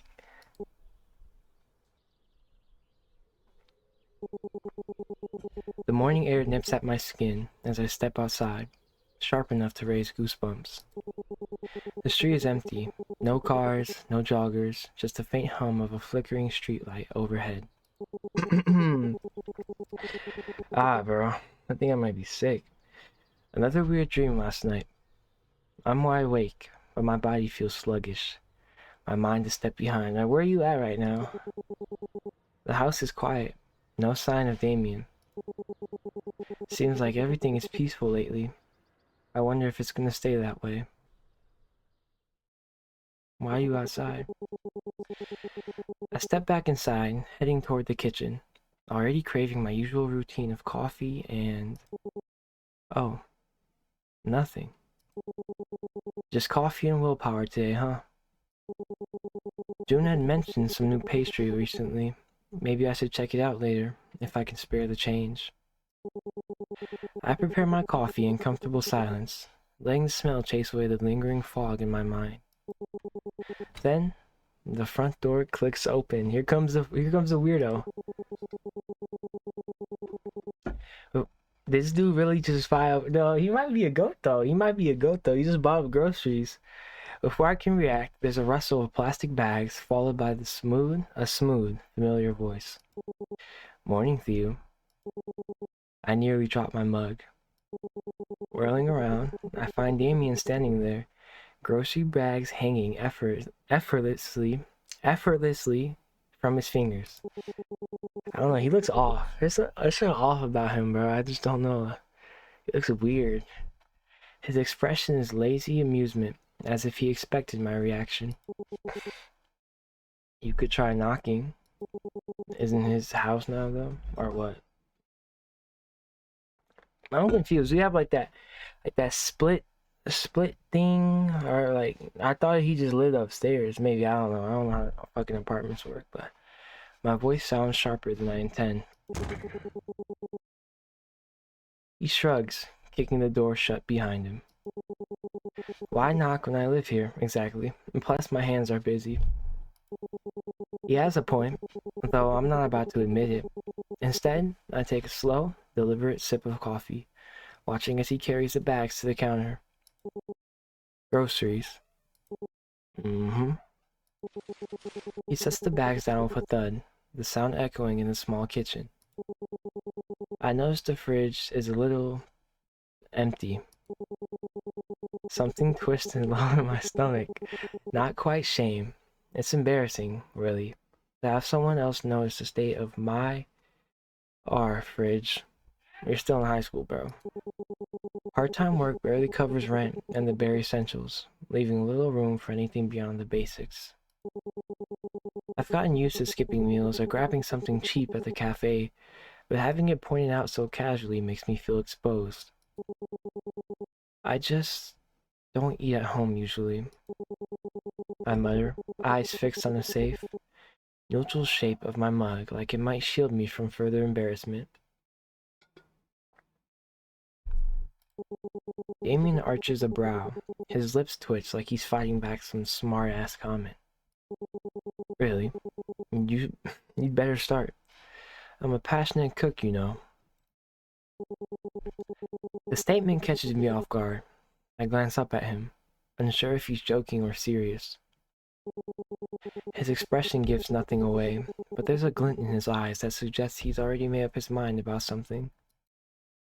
I can feed myself. You're serious about this. But you don't feed yourself, so we're going to see. Alright. If I put myself in my shoes, me personally, I'm a very picky eater. But that aside, I have a very big appetite when I get my hands on something I do like. And that aside, or that in addition to that, I'm lazy. So if someone's gonna offer to cook my food the way I like it, I'm definitely gonna take them up on that. I can't lie. Oh wait, no, that's the wrong one. Wait, please let me click it. No, please. Okay, good. Okay. You're serious about this?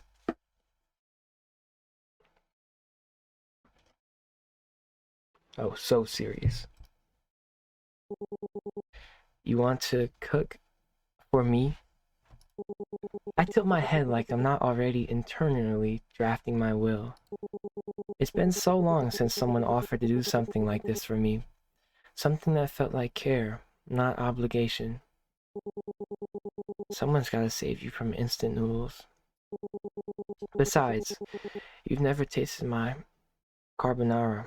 Carbonara, who knows? It'll ruin your life. You're not my mom, Damien. Of course not. He leans in, his voice dropping to a conspiratorial whisper. But I wouldn't mind if you called me daddy. This dude gotta go. You gotta go, bro. I choke on air, because of course he'd say that. I scramble for a comeback, my mind racing. But he's already turned back to the groceries, laughter rumbling in his chest. A vacuum-sealed salmon fillet glistens next to organic avocados. That salmon alone probably costs more than my weekly ramen budget. Fresh berries, dragon fruit, balsamic vinegar. The pasta he's unpacking looks unusual. Imported. Maybe with a label I can't even read. Half this stuff I've never had, not even back home. It's all so pricey. Is this what he usually eats? Did he rob a specialty grocery store? My eyes flicker between the groceries and Damien. Wait, you like Italian Italian cuisine? Like, come on, brother, stop. Yeah, my mother is Italian. You said it so casually, like it doesn't mean anything. The word was catches my attention, but he shrugs it off, tossing me a look that says, "You caught that, huh?" Without needing to speak. How'd you guess? The pasta? The balsamic vinegar. I nod at the bottle. Its label stamped with a crest. That's not the cheap stuff. I guess it was a little obvious. Ever had it drizzled over strawberries? That's interesting. I can't even afford strawberries. The words leave before I can wrestle them back. Rookie mistake. In this economy, it's understandable. Lucky for you, your housemate is rich. You're rich? Family? Family money? Yeah, something like that. Like top, this is like top one fantasies of all time. That's not crazy to say, bro. It's not crazy to say at all. Say at all. What do you like? What do I like? Italian, bro. I can't even. I don't like pasta, bro. I can't lie. He lines up steak cuts. See, now that I can go for. Like their dollar store notebooks, casually sorting through the bags. His love for interruptions is betting on my nerves. But maybe he's not comfortable with the topic, so I guess I'll drop it. What? I blink, noticing I didn't catch his question. Food, preferences, you know, basic human things. His voice is casual, like we're friends catching up. You really don't have to. Stir fry, curry, I make decent eggs, Benedict. He holds up a jar of pale miso paste, his expression lighting up with enthusiasm. Ever had miso glazed cod? Game changer. Damien.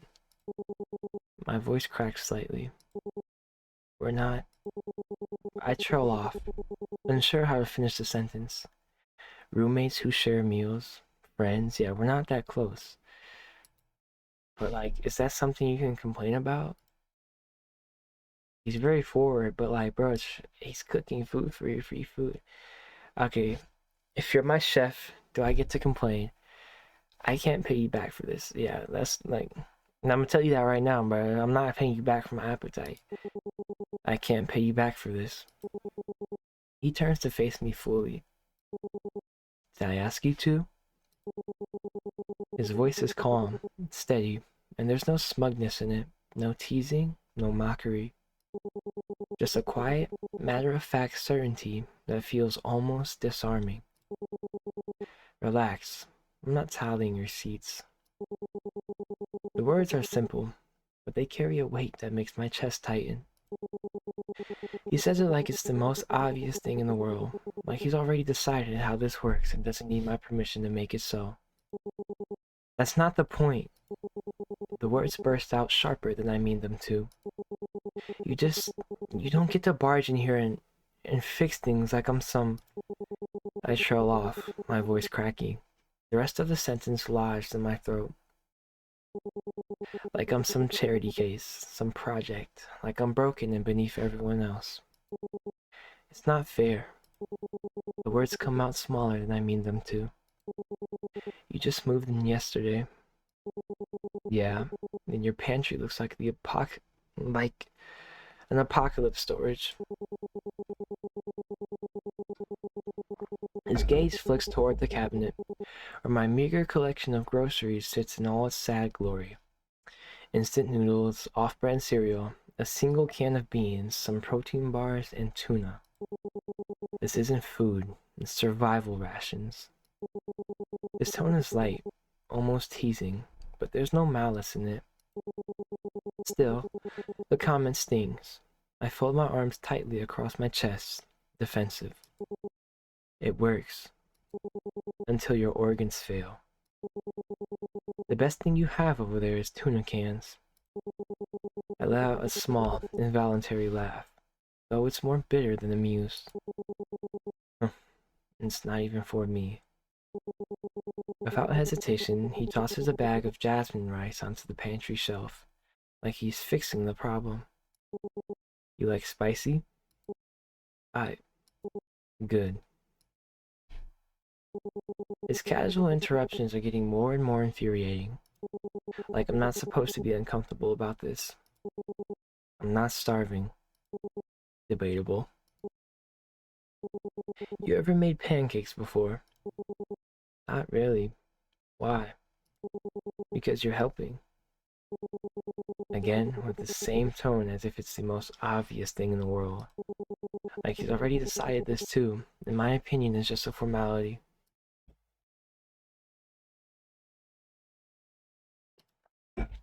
See, like I've always wanted to learn how to cook, but like I'm just not in a situation where I can do something like that. Like I can cook like small things, like, but I can't like go all out and like actually learn.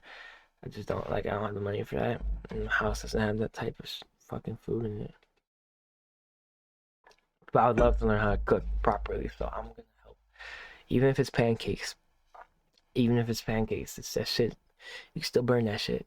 Ah, trust me, I know. I sigh, deciding to just go with his flow. All right, I can help. His features light, like he won some kind of battle, and before I know it, a mixing bowl is in my hands.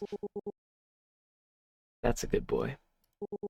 I narrow my eyes, not because it gets to me, it absolutely does, but because I refuse to let him know. Flour first, and don't eyeball it. Measure. A measuring cup lands in my hands, his fingers brushing mine for half a second too long before he steps back. Since when do pancakes require a PhD? I mutter, but I scoop the flour anyway, the powder puffing into the air like edible smoke. Since always.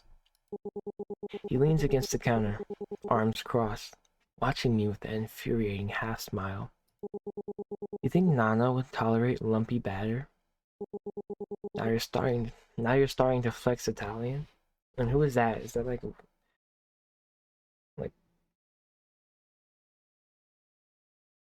yeah, is that like Mama or like what? I didn't start flexing yet, Prince. He moves around the kitchen with an ease that should be illegal in the morning. Sift the flour, don't overmix, let the batter rest, easy enough. Except his presence lingers, filling the kitchen with an energy that's impossible to ignore. We let the batter rest for a few minutes while he prepped the strawberries. Every time I reach for something, he's already there, handing it to me before I can ask. Every time I hesitate, he leans in just enough to watch, not enough to touch. It's distracting. Too distracting. He walks me through the steps with infuriating calm, as if he doesn't notice how hyper-aware I am of every single movement. Thicker. His voice is low, amused, right beside my ear. They're pancakes, not rocket fuel. Not like this. I freeze. He smells like berries. Since when do guys smell like berries? You're thinking too hard. I grip the whisk tighter. You're distracting. I retort, though my voice wavers slightly. Good. His lips curve, barely suppressing amusement, as he reaches around me for the vanilla extract, his chest briefly pressing against my back. Means you're paying attention. Paying attention to him or the task? Hardly the latter. His chest is so close to my back now, but I feel the shift of his breath before he speaks again. This is so freaked out, bro.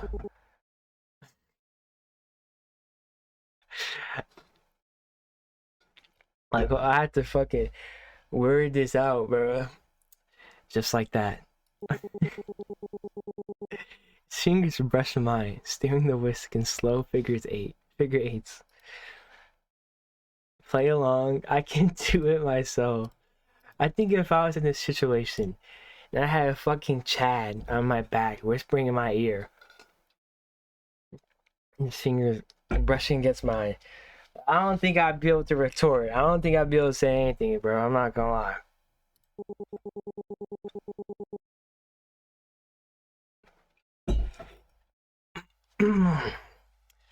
His touch is firm but gentle, and it sends a shiver down my spine. I just can't take this serious. Oh, wait. Holy shit. Oh my goodness, bro. Wait, how do you... His hand tightens over mine, warm and steady, and for once, I don't fight it. There you go. His breath ghosts my ear, softer now. The teasing edge sands smooth, slow, like you've got all the time in the world. Why are you... Shh. Thumb brushes my knuckle. Damn. Damn what? His voice is a rumble, and closer than before. You can say, see, watch, you can say, you smell good. I think we so my God, bro, this dude. I think we should give the pancakes names now. What? You know. They are our kids. The words hit stupidly hard for something so dumb. For a wild second, I seriously considered throwing something at him. His laugh curls through the air, low and velvety, low and velvety. That's such a weird word. You're insane. I manage, my voice strangled. Insane? Nah, a visionary. Come on, what are you naming the first one? Sherbet. We'll go with sherbet. Sherbet for first pancake. It's gonna be the best pancake. I swallow. My throat's too tight. My pulse too loud. Lumpy. Not a bad name. It's not a bad name. Lumpy. The word burst out of him, a startled bark of laughter that shakes his shoulders. For once, he looks genuinely undone. The careful crafted smug bastard. Mask slipping. Cruel. And here I thought you'd go for Damien Jr. That could work, because you could basically burn him alive. Only if you want child support. Careful, Prince. His voice dips, scraping rough over the word Prince. I might take you up on that. They're pancakes, Damien. Our pancakes. But now I'm emotionally invested. I hate that you're kind of making me invested too. See? Visionary. The air crackles. My lungs forget how to work. Then he grins, sharp and dazzling. The moment shattered. Kidding. But seriously, Lumpy, after all of our hard work, horrible father. He moves to the stove with infuriatingly nonchalance, leaving me there. My cheeks blazing so red that tomatoes would shrivel in envy at the competition. That was a doozy. That was an interesting little scene. The first pancake lands in the pan with a hiss, its edges bubbling at the golden lace.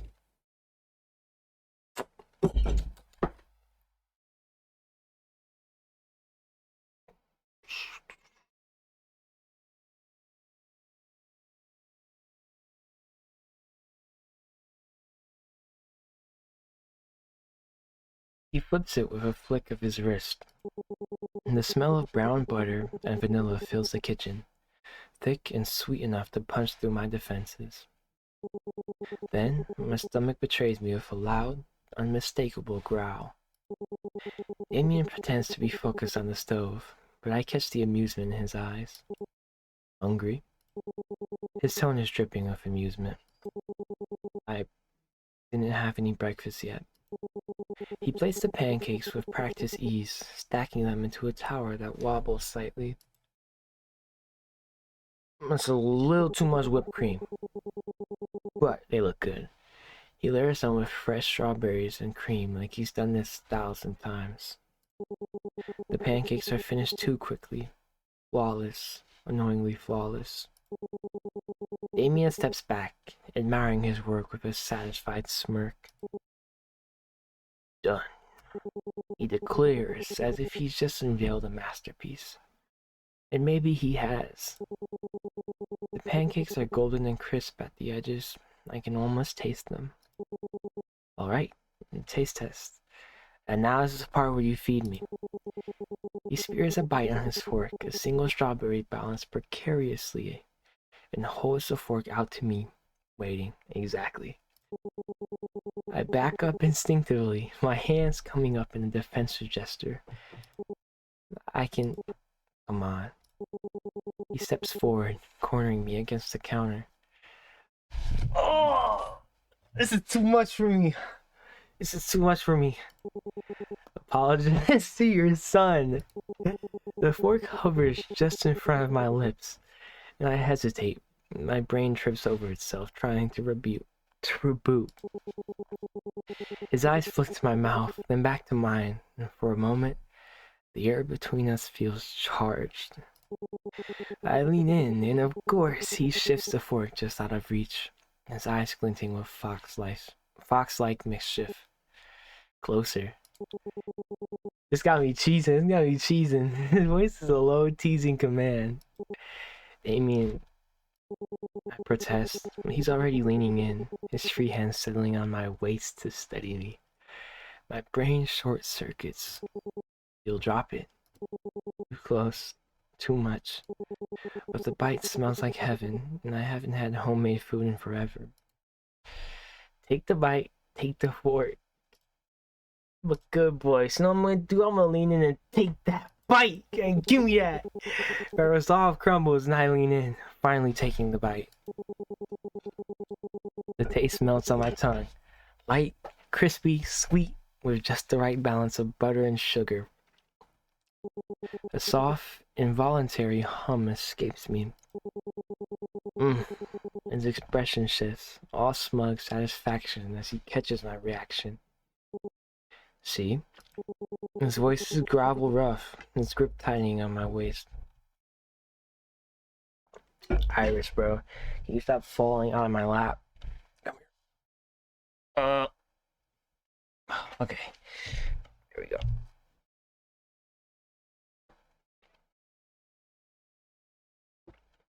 His grip tightening on my waist. I didn't even take that nick down. Not so hard, was it?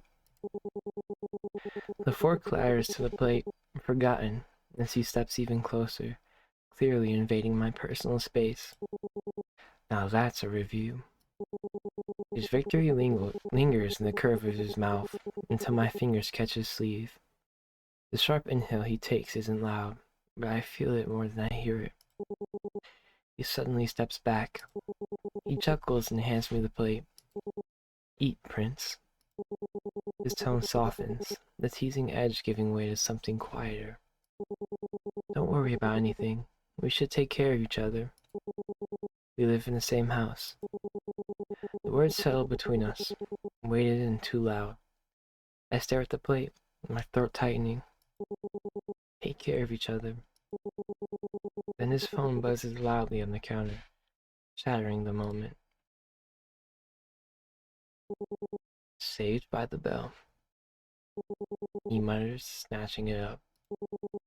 Gotta take this. He's out of the kitchen before I can reply, leaving me alone with the half-eaten pancakes and the ghost of his fingerprints on my wrist. Wrist or waist? Was I reading waist the entire time? I swear it was waist. Am I tweaking? I slump against the counter, exhaling sharply. Project. The word gnaws at me. Is that all this is? Me playing chef? Me playing what? In the charity case? I slip away to my room. I should get ready for that other project. And what is that? My phone rings with a notification. Hey Theo, look at this. That is a lot of cookies. What is that? Coffee, tea, dot dot dot. Made those myself. See, I'm a very mundane texter. So, not out of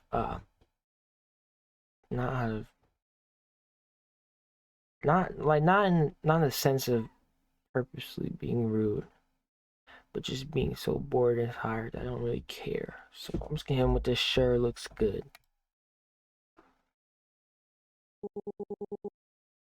Exactly, like bro, I feel like when I'm texting, bro, I'm just a husk, bro. It's just no emotion, bro. I'm just typing just to get it over with. I don't even know if I mean it. She's trying. She always is. Trying for what? Like trying to bridge a friendship or what? And I keep dodging. I thought we were friends, making excuses. And she looks at me through rose-colored glasses. I'm too scared to break. I sigh, locking my phone. Yet again, I'm acting like a loser. Somehow, it's easier to navigate someone's hate. Alright, alright. I fumble with my backpack straps, adjusting them as I step into the kitchen.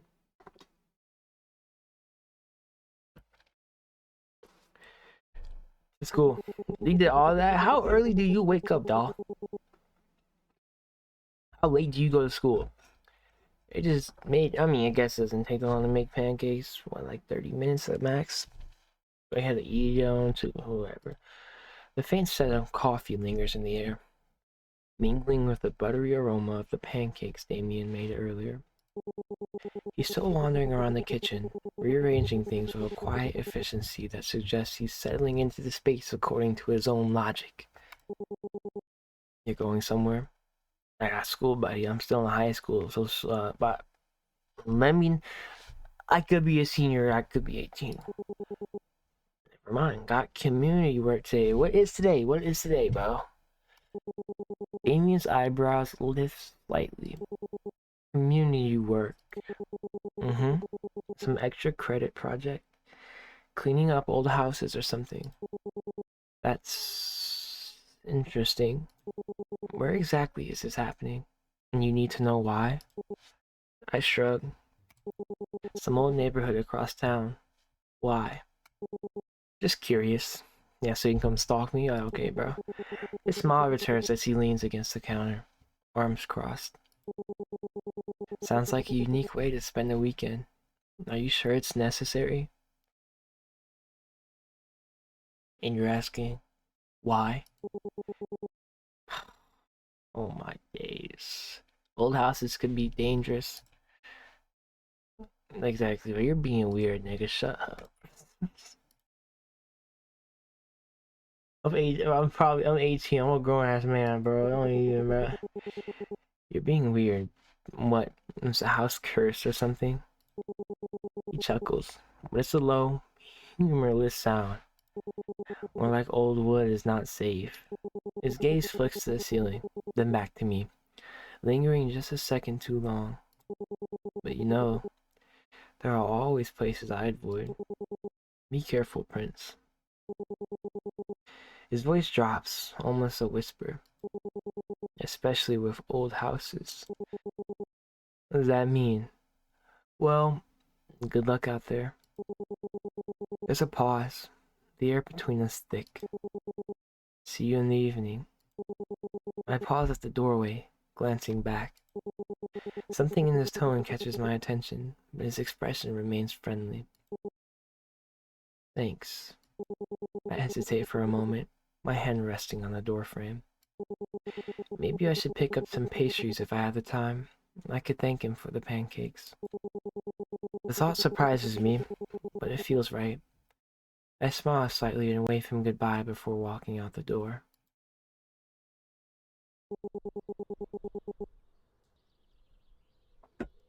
The streets are nearly empty, just the way I like it. Solitude gives me space to think, to mentally prepare for the headache that is group work. I mean, it can't be that bad. Put on some headphones, all you gotta do is clean up. I've never been fond of collaborative efforts, but I guess I do feel that. I just don't like being around people in general and working with people, especially. Like like I mean, like even working in a group, like even if you do your work, they expect you to participate socially. I just fucking hate that. It's just so annoying. Like they always gotta speak to you, bro. Just leave me alone and let me work. Just give me my work and stop talking to me. There are always people who don't pull their weight, that too, leaving others to pick up the slack. It's exhausting, and today promises to be no different.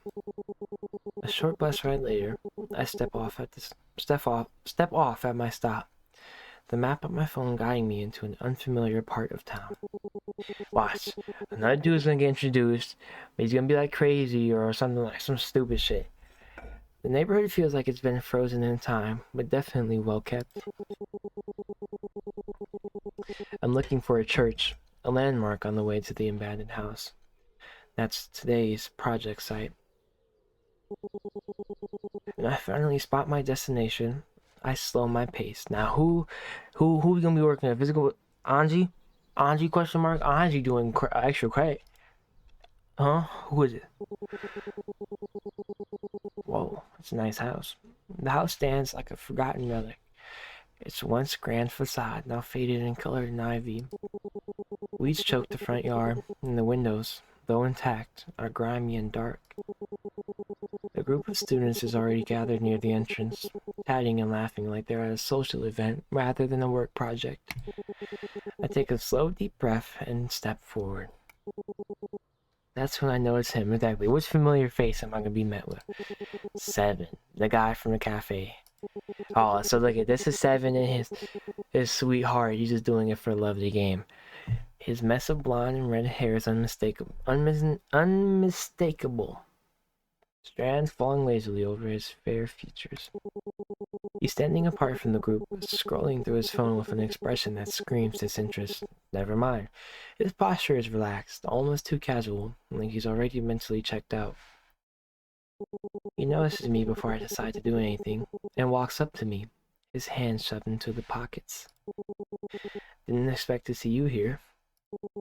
And what does that mean? His voice is low, almost bored, but there's a flicker of something in his tone. Surprise, maybe, or curiosity.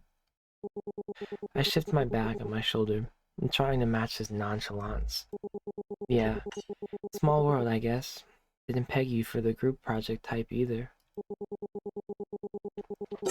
He shrugs. His posture is loose, almost lazy, like he's saving energy. I'm not here willingly. Okay, never mind then. That's totally not what he was doing. His tone is flat, but there's a flicker of annoyance beneath it. You really look like you're not too happy about being here. A slow, exaggerated sigh escapes him, and he runs a hand through his hair, the strands falling back into place like they've been trained to defy order. And you? Are you here to work? I glance at the group still huddled by the porch, laughing, barely paying attention. No one seems in a hurry. Oh, I'm so freaking hungry. My stomach hurts. Not like I had a choice. Not like I had a choice. Doesn't look like anyone else's. It's extra credit. You had a choice. Doesn't look like anyone else's. Doesn't look like anyone else's. He follows my gaze, a ghost of a smile tugging at his lips. We're gonna become ghost hunters. We're gonna both see a ghost and it's gonna scare shit out of me. Some shit. Typical. But what's your excuse? The question catches me off guard, and I raise an eyebrow. Excuse? For being here? You don't strike me as a community service type. Extra credit. He nods like he expected that answer. Figures. I'm here to get it done. The faster we finish, the faster I can leave. I agree there. No point wasting time. There's another pause, longer this time, and I can feel the weight of his gaze on me. It's not uncomfortable, exactly, but it's intense, like he's waiting for me to say something more. My gaze drifts to the darkened windows of the house. You ever been inside? Should he? Should I? No. Oh, am I asking? I'm just not. I'm just out of it. No. Looks like it's seen better days. Probably full of spiders and bad vibes. Charming. He exhales through his nose, his lips curving into something almost smug. You scared? I'm not telling you. No, I survived worse. My voice is steady, but there's a flicker of defiance in my tone. I don't want him to think I'm rattled, even if the house does give me an uneasy feeling. Bad vibes and I get along fine. You do have like a black cat as your pet. He seems a little surprised, his eyebrows lifting slightly before he shrugs. Why am I tired, bro? Because I'm doing so much talking. Oh my god, it's like the energy's got sucked out of me. Pause. Sure, suit yourself. I noticed there are several adults, likely from the charity organization. Alright guys, we've got a lot of work ahead. 7 rooms in the attic to clean. Everything you need is in the kitchen. Break into pairs and try to get the most of the garbage out. Please be careful and don't hurt yourselves. We all head to the kitchen. It's cramped with everyone squeezing in, grabbing supplies. Bro, I can't believe it's 7 already, bro. I'm gonna have to go to sleep in like 2 hours. Some boys ask 7 to join them, but he just shrugs them off. I'll check out the other rooms in the basement. Creepy. He says it offhand as if the matter's settled, and walks away without waiting for a response. The others look confused, exchanging glances, but the leader just glazes off and starts explaining. The house belongs to the church. The priest sent his son to look around. Just let him be. It's kind of rude, but who am I to judge? Everyone else quickly pairs up, chatting as if the priest sends his son to look around. So it's 7 the son of the priest who owns the church, who owns the house. Everyone else quickly pairs up, chatting as they divide the task. Go follow 7, bro. I stand awkwardly by the door, my hands clutching the straps of my backpack. I guess it's no surprise no one's rushing to partner with me. The leader finally looks my way, her expression softening slightly. I'll take the attic. I say it quickly, trying to sound confident, but my voice comes out quieter than I intended. No. Are you sure? Yeah, I'm sure. I grab a broom and head upstairs. The stairs creaked under my weight, each step echoing through the empty house. Sorry. Finally, some music. Nope, that's way too much.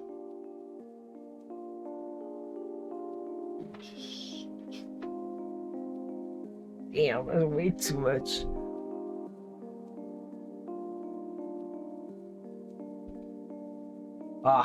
I just.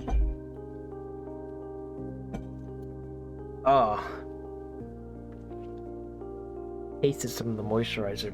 Ugh. The midday light filters through the dirty windows. Iris, bro, stop. Casting along jagged shadows on the walls. The air feels heavier the higher I climb, thick with dust and a faint scent of decay.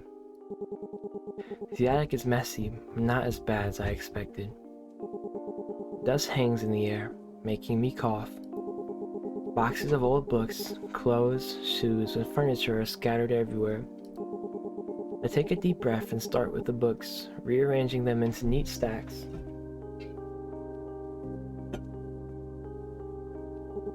Each one is heavy with dust, and I sneeze a few times, the sound sharp in the quiet space. As I work, I uncover a doll with one missing eye, its face half buried under a pile of clothes. Its remaining eye stares up at me, glassy and unblinking, and I set it aside carefully, avoiding its frayed seams. Someone must have loved this once, or hated it.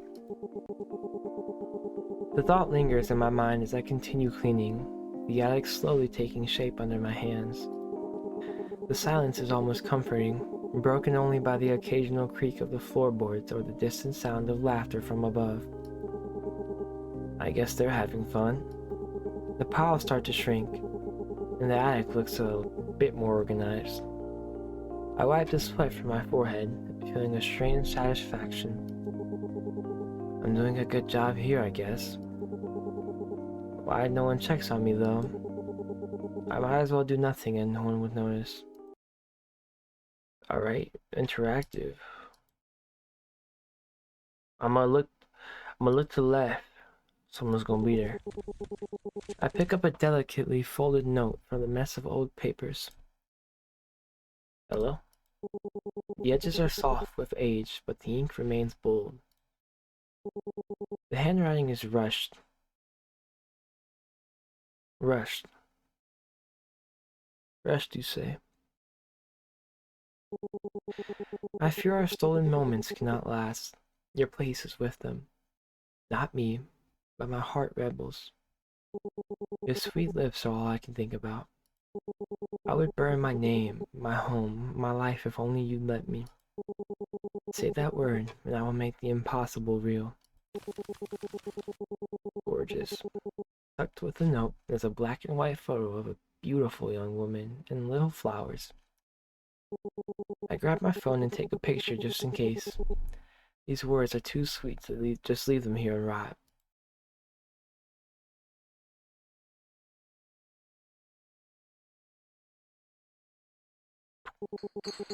Interesting. What's here? Wait, whiskey bottles? Prohibition-era whiskey bottles to be exact. Damn, no one found that treasure? I would take one, but I know better than anyone else. Taking people's stuff is risky, especially when the owner is dead. And what would you do with it? You're telling me you can drink some whiskey? Yeah, okay. Get the fuck out of here. I stumbled upon an old photo album buried under some newspapers. The album looks old. Flipping it open, I see faded pictures of a happy family. Seems to be a mother, a father, and 6 children. The man's face is completely scratched out. Someone definitely hated him. My throat tightens, but I quickly close the album and shove it aside. I have a very bad feeling. So it's like, why can't I interact with it and then not interact with it? As I shift through the dusty attic, I come across a big pile of handwritten letters and notes. Some of them look like they were written by children. It piqued my curiosity, and so I began to read. Just children's homeworks and drawings. Some letters aren't even open. Most of them are addressed to Miss Duran. Not my place to read, I guess. Even the dead need privacy. It once belonged to one of the children, I guess. It's old and dusty, but when I shake it, something rattles inside. There's a folded note inside with child's handwriting.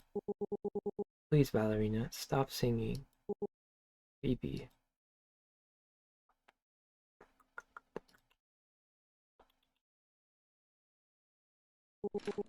A dusty box containing black candles, a dried herb bundle, hex kit. I hope it's just a coincidence. Well, it does belong to a church. I don't know if that's it doesn't state what type of church. I hope it's just a coincidence. This can end pretty bad. Nothing new, I guess. People always try to play with fire. Hey. A voice slices clean through my thoughts. Ghost? Ghost question mark? I flinch like I've been caught doing something I shouldn't. Who would have guessed? Sorry. He says it casually, not sounding particularly sorry. Particularly, particularly, particularly, particularly, particularly, particularly. It sounds bro like why does it sound so weird and how I'm saying it? Particularly. Whatever. Man, oh buddy. And steps inside. His movements are slow, deliberate, like he's taking in every detail of the room. Everyone wants to go home early. I just came to tell you that. I nod, trying to steady my breath. Thanks. He's clearly not in a good mood, but he doesn't seem like he means any harm. Still, I can't help feeling a bit nervous around him. There's something about the way he carries himself, quiet and intense, that makes the air feel heavier when he's near. So much dust around here. He mutters the words under his breath, almost to himself as he picks up an old book from a nearby stack. Its cover is frayed, the edges worn soft with age. The pages are yellowed and brittle. He flips through it absently, his expression unreadable. Found anything in the basement? Are you sure you're not just checking on me? Found anything in the... what? Uh...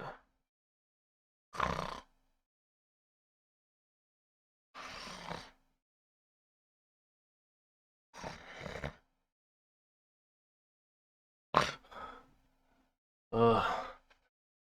Holy shit. Mm. Alright, back. Seven flips through the brittle pages of the book, his expression unimpressed. The sound of the paper rustling fills the silence, sharp and brittle, like the attic itself. Just holding his breath. Not really. Just rats and old boxes filled with trash. He closes the book with a soft thud, letting out a slow exhale. Same shit, different room. Awkwardness thickens the air, pressing down on me like the dust clinging to every surface. I blur out the first thing that comes to mind, desperate to fill the silence. The leader said your dad's the priest. Low honor. Evan's fingers freeze on the book, his grip tightening slightly. A muscle twitches in his jaw, and for a moment, he doesn't say anything. Adoptive father. The correction is sharp. Congratulations to you. You fucked up again. Oh, I didn't. Don't. He cuts me off. Babe, don't be a dick, bro. Don't be a dick. This nigga is already getting on my nerves, bro. Like, you came up here and made it awkward. If you got a problem, get the fuck out of here. He cuts me off, his tone firm but not unkind. It's clear he'd rather not discuss it, and I feel a pang of guilt for pushing.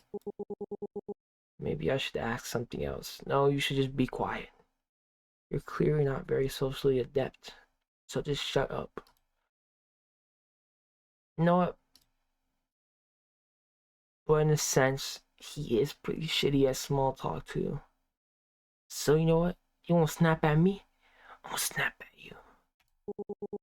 You're really bad at small talk. Seven lets out a snort, shaking his head. Oh, you're an expert. His tone is dry, almost mocking, but there's a flicker of amusement in his eyes that makes me feel a little bolder. Was that like a flirt? Was that I mess up? Clearly look at me. Clearly. Look at me. Making this conversation happen despite you trying to murder it. Hate to break it to you, but this isn't a conversation. It's a tragic endurance test. You wound me. His lips twitch, but he doesn't quite let the smile fully form. Good. Maybe he'll stop talking now. He says it with just enough humor that I know he doesn't actually mind. Oh, I got a headache. Ugh.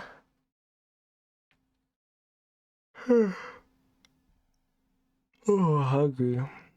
Mm. Right now, I could use some pizza. I love pizza. Windy City, bro. I will pizza to myself. And maybe if I'm feeling bold, I don't really drink pop, but every once in a while, a nice cold Sprite. Oh, so freaking hungry. Oh, this place though. It's not really directed at me. More of a thought slipping out. He tilts his head, staring at the dust-covered doll slumped against a wooden crate. Its long glass eye glints faintly in the dim light, as if tracking us. His voice drops lower. It feels off. Mm, it feels off. Feels off. Before I can answer, he snatches the faded note I set aside earlier. His gaze flicks over the page, then sharpens. Huh. What? Nothing. With unnerving precision, he folds the paper and tucks it into his pocket. When he catches my frown, his expression shifts. A low exhale through his nose, the closest he gets to laughing. Problem? That's not yours. It's trash, like everything here. He glances around the attic before his gaze settles back on me, noticing my disapproving look. Stay paranoid, Theo. Haunted houses eat the innocent ones first. Kids here swear this place is haunted, say they hear whispers in the walls at night. Whispers? The Durans. You really don't know? Lord time, Lord time. He plucks a faded photo from the photo album. A stiff 1920s family portrait. Edges curled and yellowed, the same one I saw earlier. Pierre Duran, big shot lawyer. His wife, Clary, was from old money and pillars of the community. He taps Clary's image with his nail. Click, click, letting it sink in. Then another high-class family moved in. William and Mary. William was an old hag, but Mary... A pause. Definitely to check my attention. 23. Radiant. Vanished in about a year. I shift my weight, biting my lip before the words slip out. Vanish how? Like murdered, or... His head tilts, slow, like I interrupted a sacred ritual. A flat look flicks sideways at me, eyes half-lidded. Him.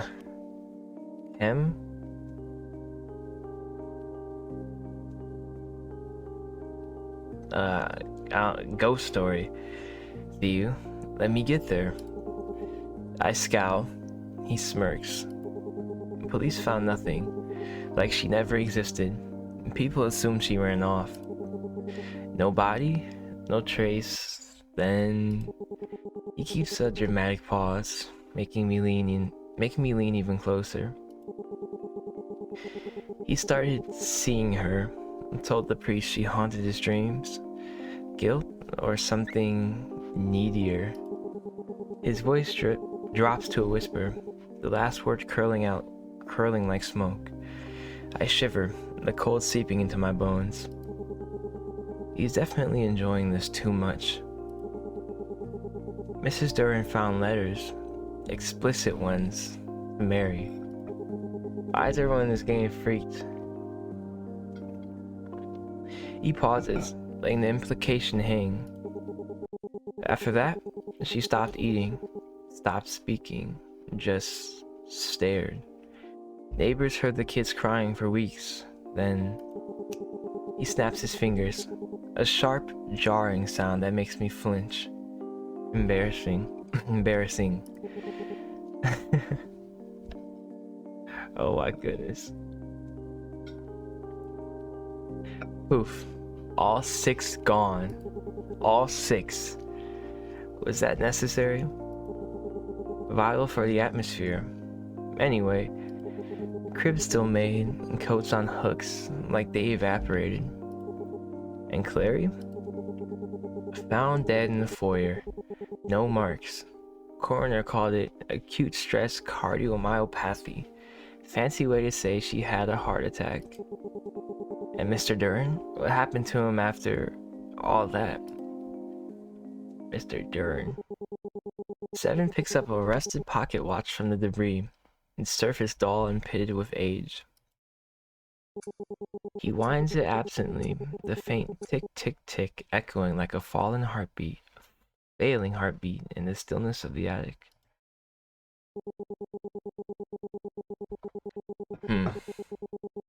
Disappeared 2 days after they found his wife. Car abandoned near the river. Some think he drowned himself. Others say he's still out there. Changed his name, grew a beard, who knows. He snaps the watch shut, the sound sharp and final. I glance at the photo of the Durans, their smiles frozen in time, and feel a chill crawl up my spine. And the kids? No one heard anything? 6 children don't just vanish. Oh, people heard. Crying, laughter, footsteps in the halls of weeks after they were gone. But folks here prefer pretty lies, sent to relatives up north, foster care. Okay, I'm glad I did not have my lights off, because that actually scared me a little. The floorboard creaks from somewhere in the house. The sound's sharp and sudden. My gaze darts downward, my fingers tangle in my sleeves. What do you think happened? Seven's fingers tighten around the watch. I think the story of what actually happened might be pretty crazy, but too many pieces are missing, and I'm not a fan of making baseless assumptions. The silence stretches, thick and suffocating. I wipe my dusty hands on my pants, leaving ghostly handprints on the fabric. But the police, William, surely they searched. He looks at me like I'm painfully naive. You're definitely not from around here. He slips the watch into his pocket.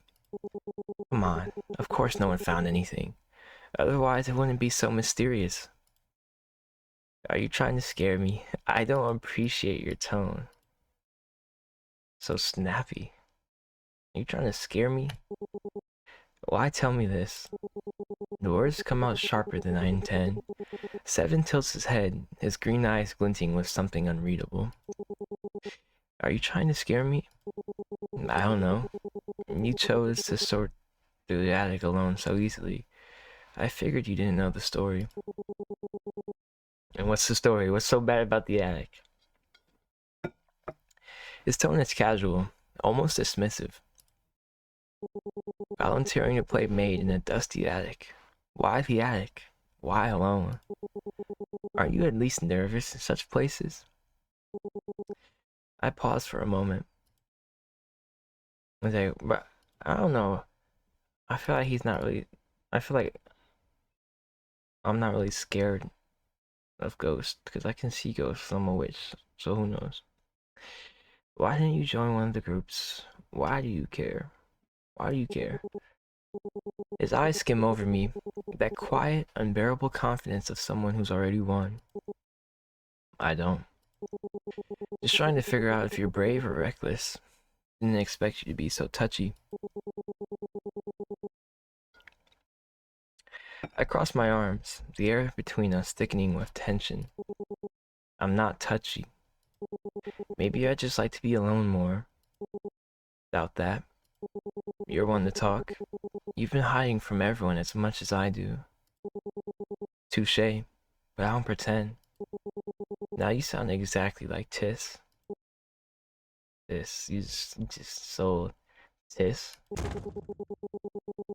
Before I can answer, the door slams shut with a loud, echoing noise. I jump, my eyes wide with shock. The sound slams through the attic, sharp as a bone snapping. We freeze like idiots caught mid-meme. Silence floods back in, dense and suffocating. Suddenly, the walls feel way too close. Did you see what? Seven is already moving.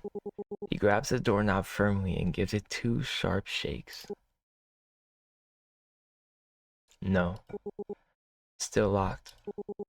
He's clearly as confused as I am, but his breathing stays steady.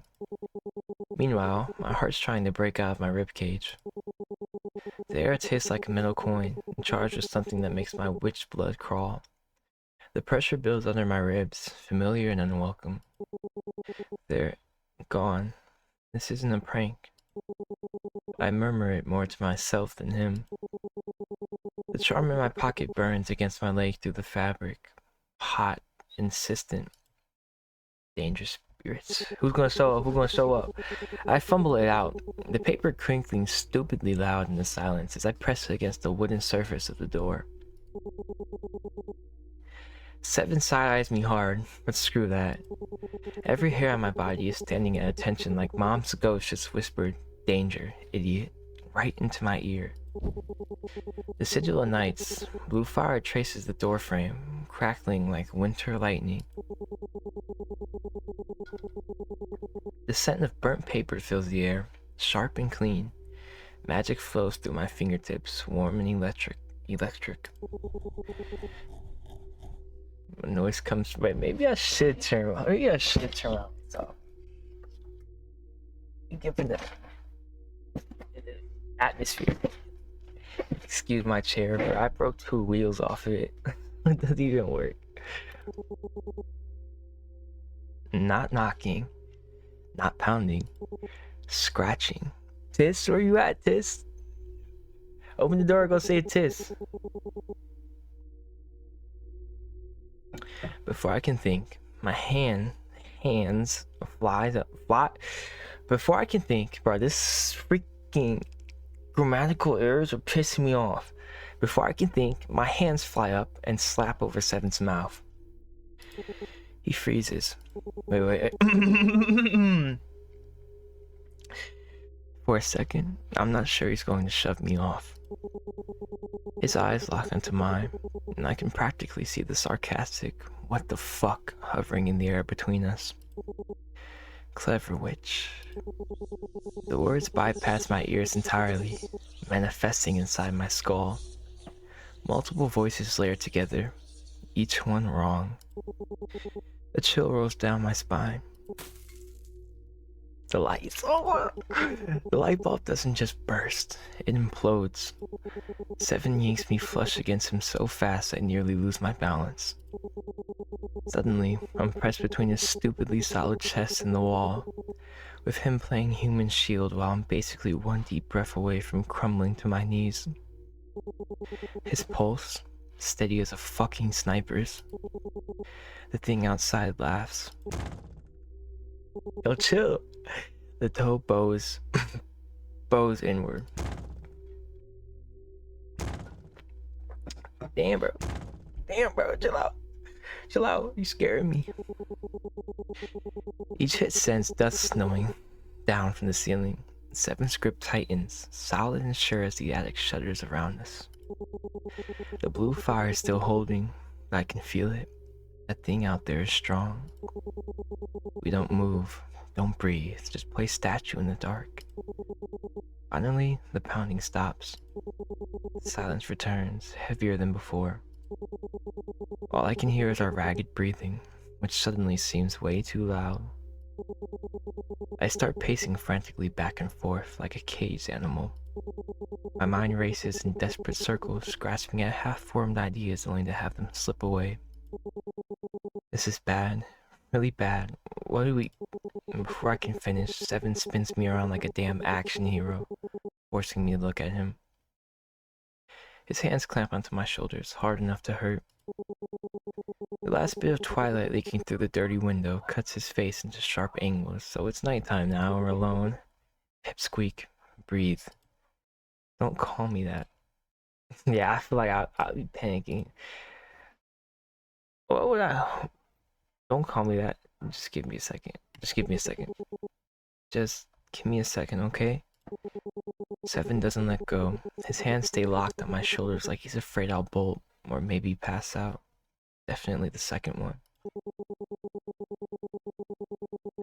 Take all the time you need. It's not like we're trapped in a potentially murder house with the ghost playing whack-a-mole with the door.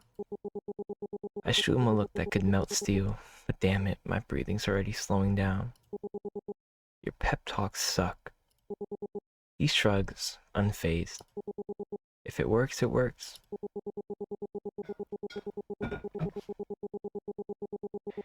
Damn, that's a long one.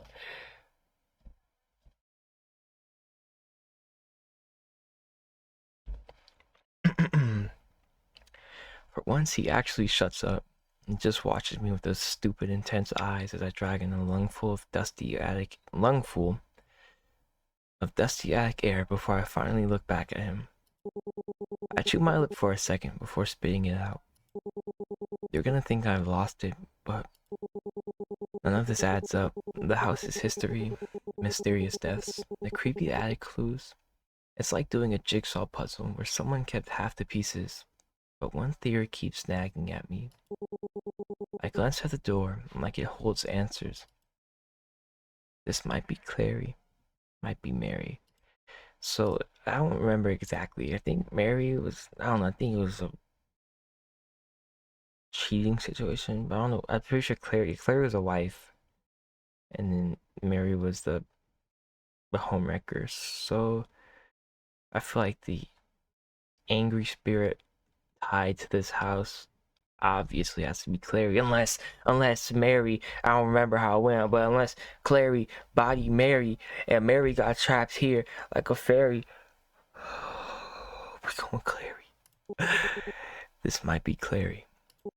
Seven does that thing where his whole face goes still, then slowly tilts his head like a confused Rottweiler. Clary, as in the scorned wife Clary. He crosses his arms, fingers drumming an impatient rhythm against his bicep. I can't tell if he's actually considering it or just waiting for me to explain. Alright, Nancy Drew, walk me through this brilliant deduction. I swallow. The words sticking like sawdust. Think about it. She finds the letters, right? Total betrayal. Then she wastes away. Kids vanish. What if she never actually left? Oh my god. Who would have guessed? Seven hums low in his throat. His gaze flicks to the scorched door frame, then back at me. Okay, I'm playing along here. Playing along after you just saw her put a charm on the door and blue fire emerged from nothing and it burned the door. And a creepy ghost banging on the door. I'm playing along. If we're doing ghost logic, why not Mary? No body, no closure. I mean, like, Mary's the one who haunted Pierre's dreams. Classic vengeful ghost. Okay, that actually makes sense. Does it though? Shocking. You're not exactly Sherlock with the deductive reasoning. Okay, I guess I'm stupid. Are you calling me stupid? Yes, I'm stupid. Your words, not mine. Asshole. No. Okay, come on. I sigh. Need to move. Like yesterday. Seven presses a palm flat against the door. Doesn't push, just listens. Huh. A beat. His thumb brushes a faint burn mark left by the sigil. Okay, so there's a charm, now it's a sigil. 2 questions, pipsqueak. 1. How'd you know that funky drawing would work? 2.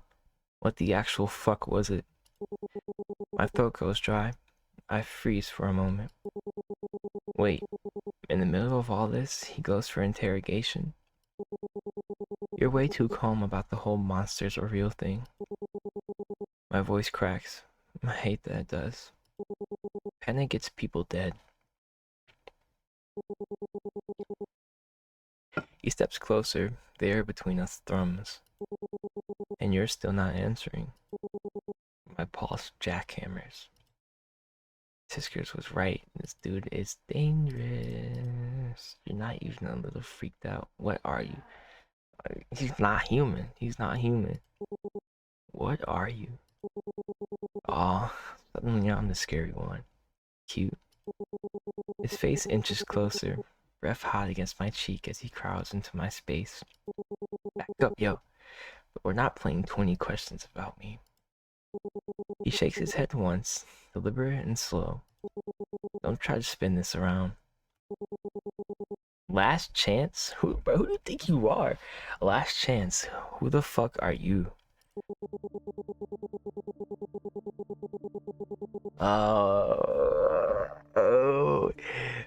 It moves faster than I thought. Then thought.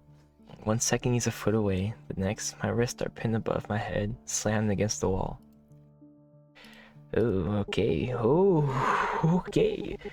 His grip is iron tight, but controlled, like he's making a point rather than trying to hurt me. He looks way better up close, I can't lie. The cold surface digs into my spine as he looms closer, his expression cruel with suspicion. Jesus Christ. Save it. Whatever game you're playing, whatever angle you're working, drop it. His eyes catch the dim light, and for a moment they seem to gleam with an unnatural light. That has to be my imagination, right? Your imagination. This nigga is a ghost, bro. A ghost come back, whatever. What the fuck? I don't know what it is. The ghost could be tap dancing behind us and he wouldn't blink. Every ounce of that scary focus is locked onto me. Wait, please. Just tell me how you did it, or is basic English too hard now? His voice drips with annoyance, each word sharp and clipped with barely contained impatience, so maybe it's like a thing against witches or something. Maybe he didn't like the sigil, I don't know. He's getting aggressive. But why would you be offended unless it could hurt you in some way?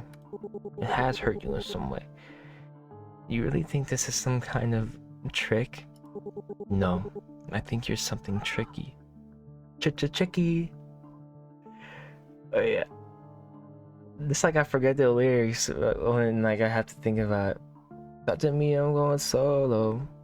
If you know, you know that song stuff. So either you tell me how you manage that little fire show, or we stay here until you do. You don't really got a choice, you're kind of trapped. His grip tightens a fraction, enough to remind me of my position. I swallow hard, mind racing. What am I supposed to say? That I'm a witch? That I can do magic? And even if he believes me, can I trust him? He's clearly not friendly oriented. Well, Tiskers said he's dangerous, not to trust him, so don't trust him, bro. He's already all up on you, like all up in your face for what? Did he give you a reason why he needs to know this? Tick-tock to you. A beat. Boom. Tiskers. Wait, what was that noise? I think that might, I don't know if that picked up. I don't know if that's like a monster noise or a meow. My brother screaming. The name slips out like a prayer. The fuck did you just... Exactly, get this nigga gone. Then the shadows move. Darkness pools like spilled oil shaping itself. Whoa, that's scary, bro. 12 pounds of pissed off familiar materializes from the shadows. His usual house cat form replaced by something that belongs in a wildlife warning sign. That is not a cat, bro. Get your hands off my witch. Each word drips with promise, his voice a thunderous growl. Seven's eyebrows shoot up, genuine surprise flashing across his face for a half second before his trademark smirk slams back into place.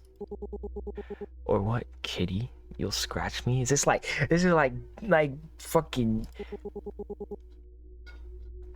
Okay, never mind, he's immortal. I'll do more than scratch, mortal. I'll peel your skin off in one neat piece. The air turns syrupy thick. Well, fuck me. He is a witch. And you're what exactly? His laugh comes out jagged. The kind of sound that starts as humor and ends as a threat. He releases me with exaggerated care.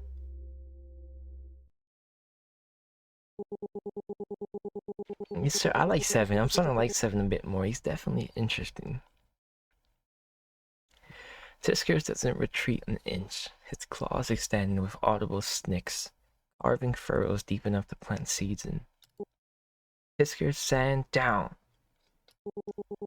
Stand down. He says while I save her. He says while I... My God, he says while I save his ungrateful ass. Classic. He shrinks to normal size, but the short... Okay, deep breaths, come on. I don't know why I'm so jumpy. I don't know why I got so much energy.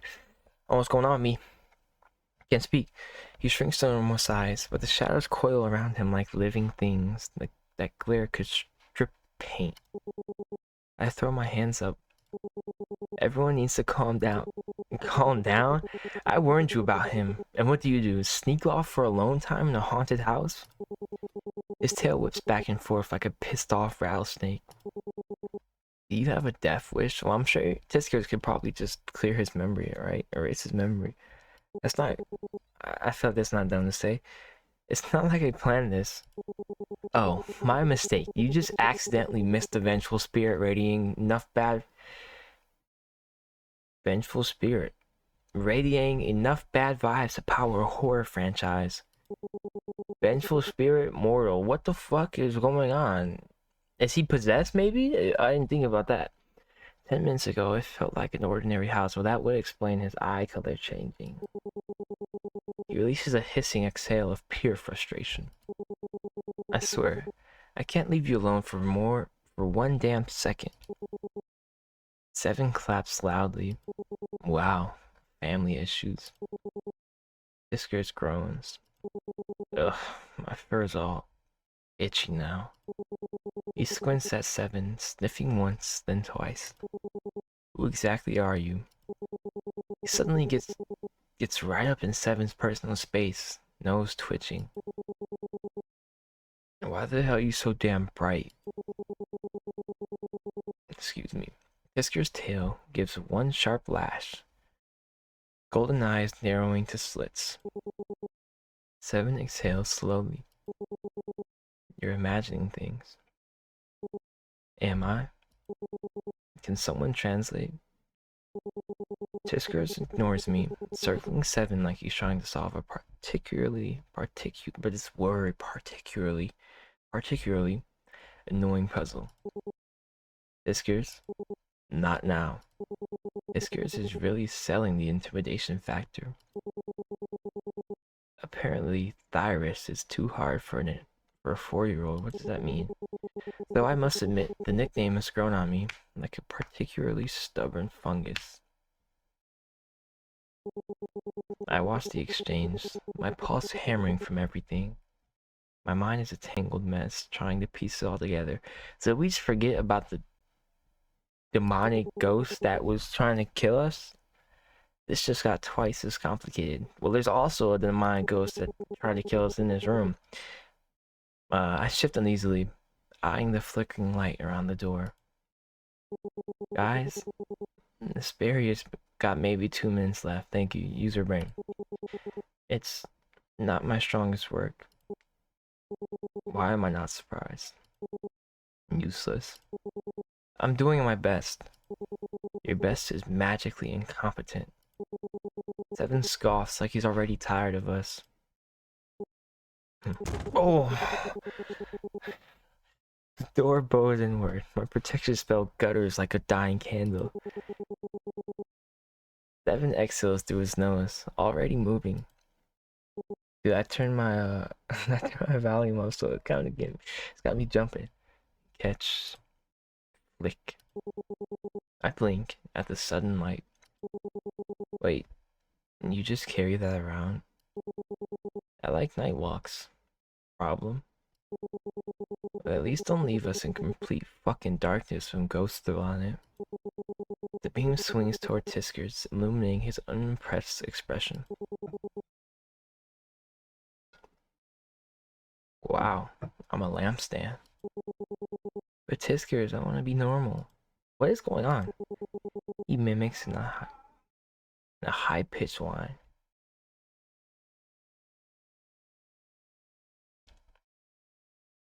Ugh. The mocking was unnecessary. Oh, the door explodes inward. With a sound like a car hitting a brick wall, hinges shrieking, and suddenly she's there. Mary. Mary. Pale as a corpse, wearing a dress that smells of grave soil and something rotten. Yo, Momo, chill on me, bro. Her lips are curved into a smile, too wide, too still, like someone carved it into her face. I pressed myself against the wall, trying to put as much space between us as possible. The flashlight in my hand chooses that moment to sputter, the beam flickering like a dying firelight. Firefly. Of course, because ghosts and electronics mix about as well as oil and water. To my left, Tiskers expands into his scarier form, all claws and shadows. Seven almost shifts almost in...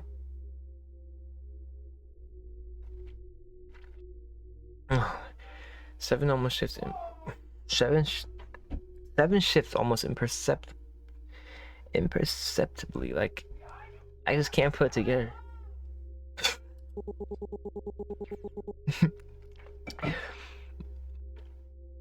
This is such a scuffed recording, bro. I gotta get it on there. I gotta play it, bro.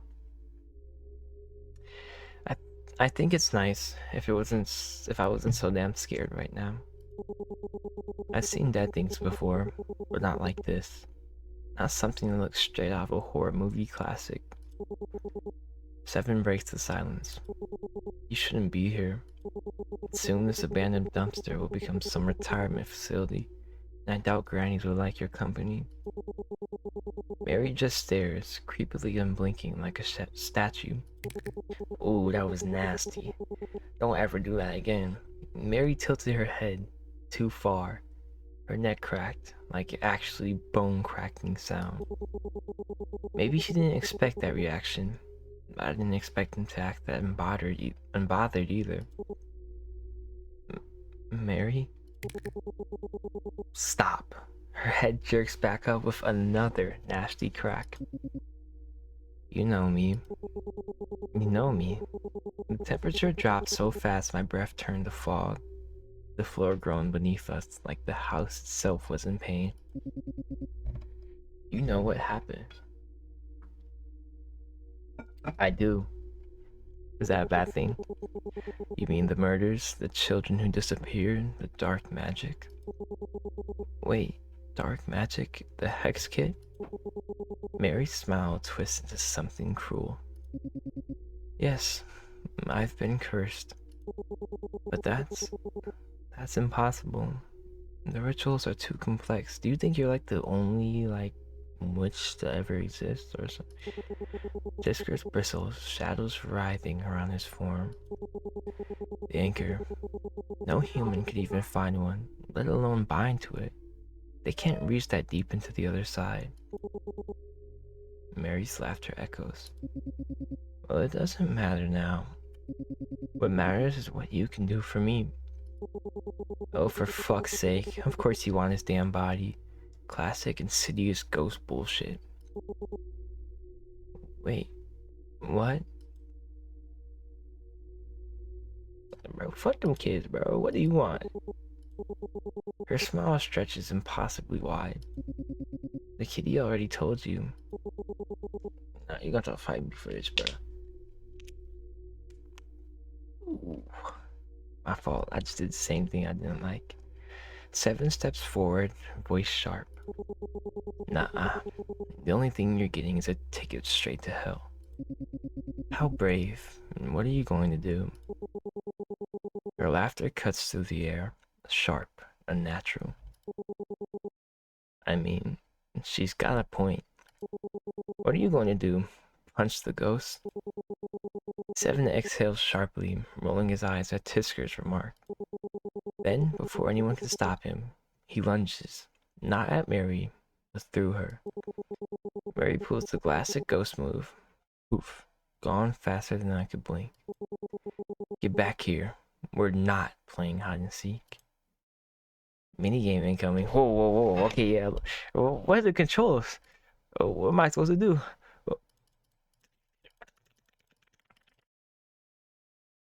What the fuck? What the fuck? I don't know what to do. I don't know what to do. Fucker. Oh, bro. What the fuck's going on? Why did the sound come later than the jump scare? The spell faltered, the light flickered and died. Mary's laugh echoed through the attic as shadows surged forward like living ink. They wrapped around me, cold and suffocating, seeping through my skin. The vision slammed into me like a physical blow. A parlor bathed in flickering candlelight, where shadows writhed on Victorian wallpaper like living things. The air is thick with the cloying scent of roses. A young woman paces by the window, her heart hammering against her ribs. Pierre should have been here by now. He swore tonight was the night. Swore we'd run. Yo, how do you expect me just to read perfectly fine after you do me like that, bro? The clock strikes 12. Waiting for someone? My precious dove? I whirl. There he is, tall, smiling, leaning into the doorway like he owns the world. My breath stutters. Thank God. Pierre, you came. I thought. He bows, all grace. You're a devoted servant. His hand extends. Shall we dance before we go? Music slithers from nowhere. His fingers close around mine and we move. He's perfect, effortless. I'm barely touching the floor. You're exquisite, Maria, like a dream. When do we leave? My things are... He spins me, the room blurring. Soon. His voice drops. First, tell me, do you love me? Truly. You know I do. Even though I'm married, even though this damns you. The words sting, but I lift my chin. Love isn't a sin. He laughs, and the sound chills my blood. Oh, Mary, sweet naive Mary. The music twists, his grip tightening. His grip tightens, too tight. What's going on? You're hurting me. I look up and freeze. The face above me is no longer Pierre's. Something beautiful and terrible gazes down with burning eyes. Did you really think he would choose you over his family, his reputation, his precious wife? The room tilts. What? Let go. Clary made a bargain. His voice drips honey. She wanted you gone. And Pierre? He'll wake up tomorrow relieved. No more messy little secret. Liar, he loves me. Men promise many things to girls who warm their beds. Right up until dawn. He spins me faster. Who are you? I whisper, my voice trembling despite my efforts to stay strong. His smile widens, revealing teeth too sharp to be human. The thing people whisper to in the dark. His breath curls against my ear. The thing that answers if it fits my plans. The final spin, a dip so deep my hair brushes the floor. Please. His voice turns tender, mocking. Rest now, sweet Mary. Let the hate grow. Let it fester. You're my first step in tearing heavens down. Be honored. Bad end? I'm fucked up. We're going right back into it, bro. Alright, 3, 2, 1. I should have saved, bro. I should have saved. Alright, what do you want? Alright, alright. 3, 2, 1. Let's go.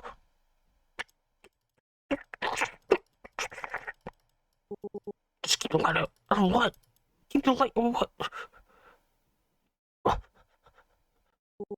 Oh, wow. How original. Like some Five Nights at Candy shit. Hey, keep your boobs to yourself. Not the time, Seven. Not the time. Okay. Really? On the damn roof. Alright. There we go. There we go. God damn. Why are you so stubborn? Really? You're asking? I have my reasons. I just want a second chance. I'm sorry. We can't help you. But I do. You will regret that. Ooh, what's she doing? Bingo. Ketsia. Mary's. Stop. Damn. Yo, chill out. Mary's scream is not a sound, but something palpable. But that was a shriek. It claws against my eardrums, scraping at the inside of my skull. For one terrifying second, the world whites out into a high-pitched ring. 1 second she's across the room, the next her hand is buried in Seven's chest. Not through flesh, but into it. Whiskers lunges, but it's too late. She's fully in his body. Now, he's actually possessed. This. Relax. Relax? You tell me to relax.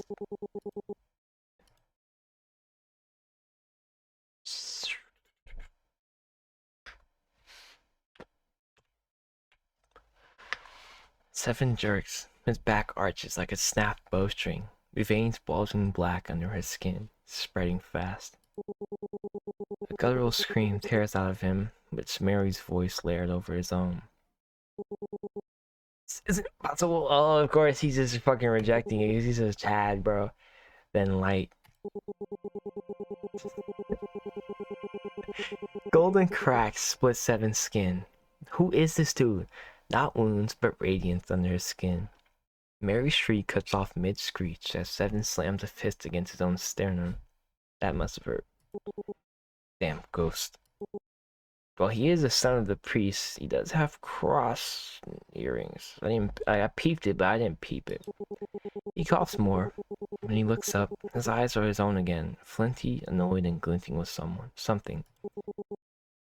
What are you? Seven, he's like an angel. He's like an angel. Seven folds forward, coughing violently. He spits blood tinged with something black as ash onto the floor.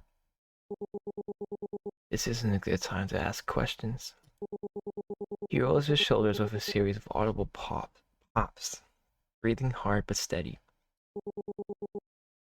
And I'm not a ghost hotel.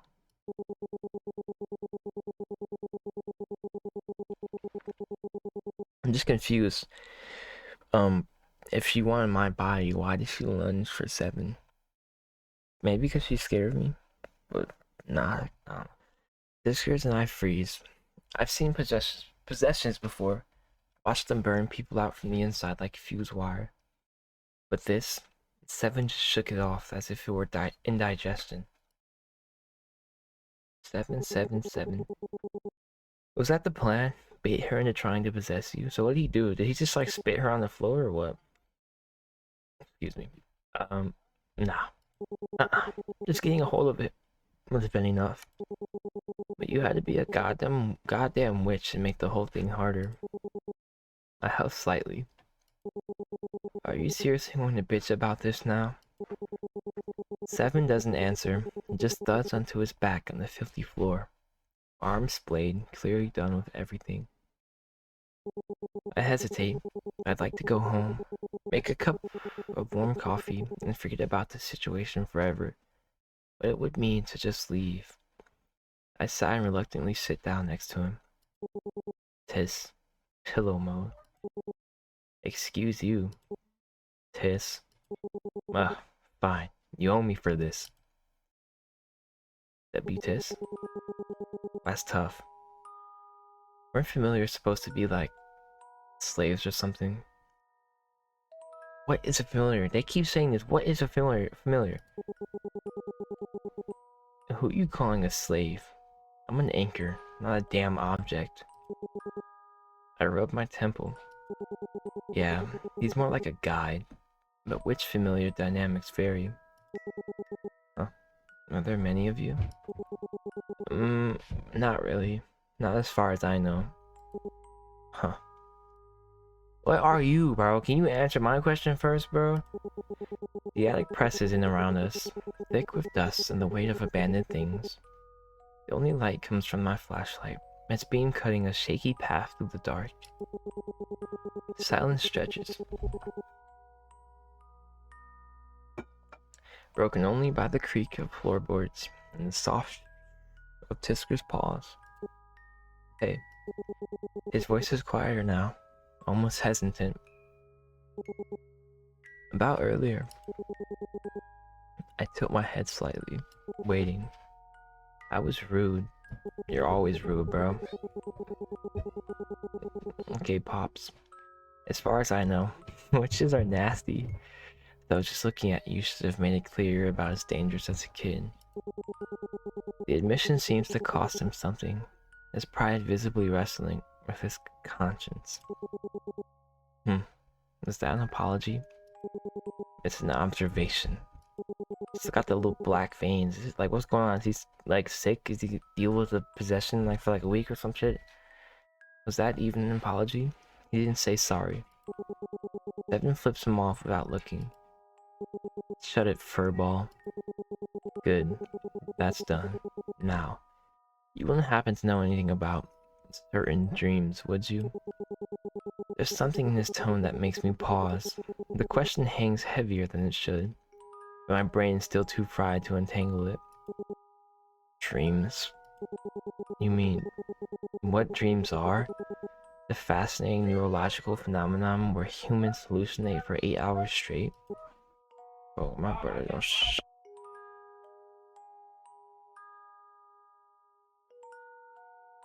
just don't understand why he's making noise. 7 sighs waited, almost tired. I hum. Why dreams? Mine have been off lately too. The coincidence itches.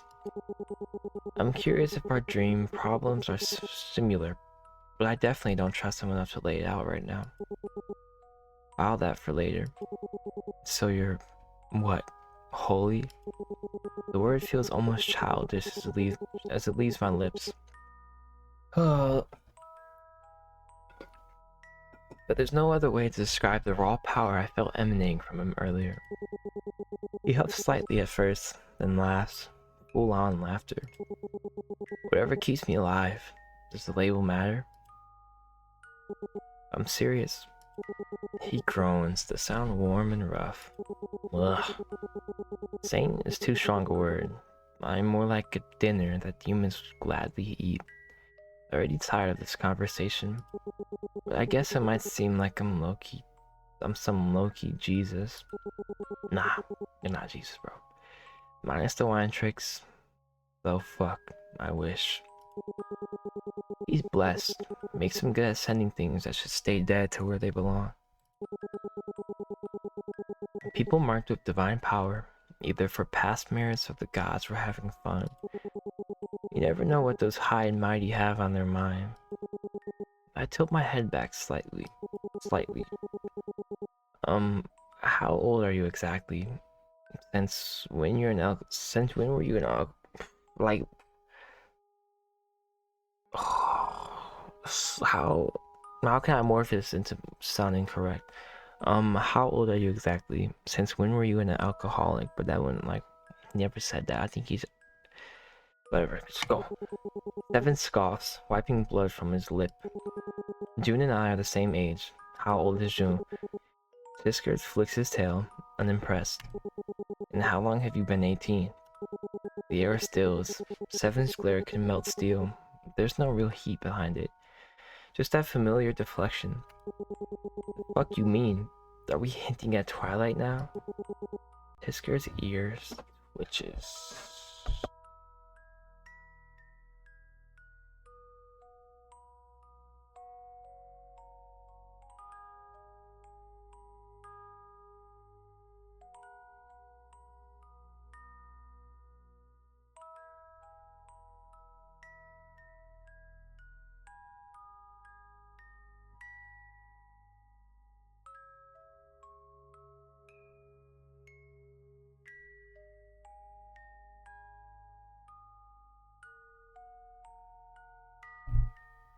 Not Rena. I'm not just a cat. You might dress like a teenager who never. I'm not just a cat, and you might dress like a teenager who never outgrew his emo face. But your eyes, they've got mileage. Exactly. He's way too calm. He's been way too chill. Deliberate pause. You're at least 22, maybe older. Seven's expression doesn't change.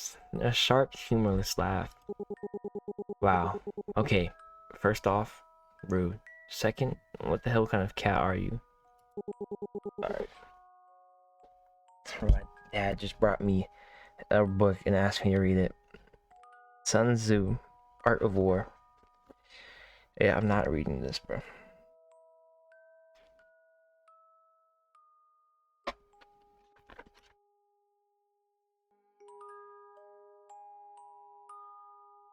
I can't stand books like these, bro. I'm reading Percy Jackson. I'm not reading that. Reading BL. I'm not reading that.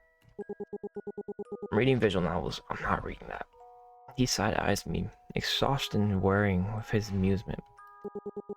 And you're pushier than you look. What's next? My social security number? Discourse yawns. We could always peel the truth out of you, metaphorically, or not. Try it. See what happens. I exhale sharply, cutting through the tension. Okay, enough. I poke Seven's shoulder. You don't want to talk? Fine. Here you go. Dumb decisions all over again.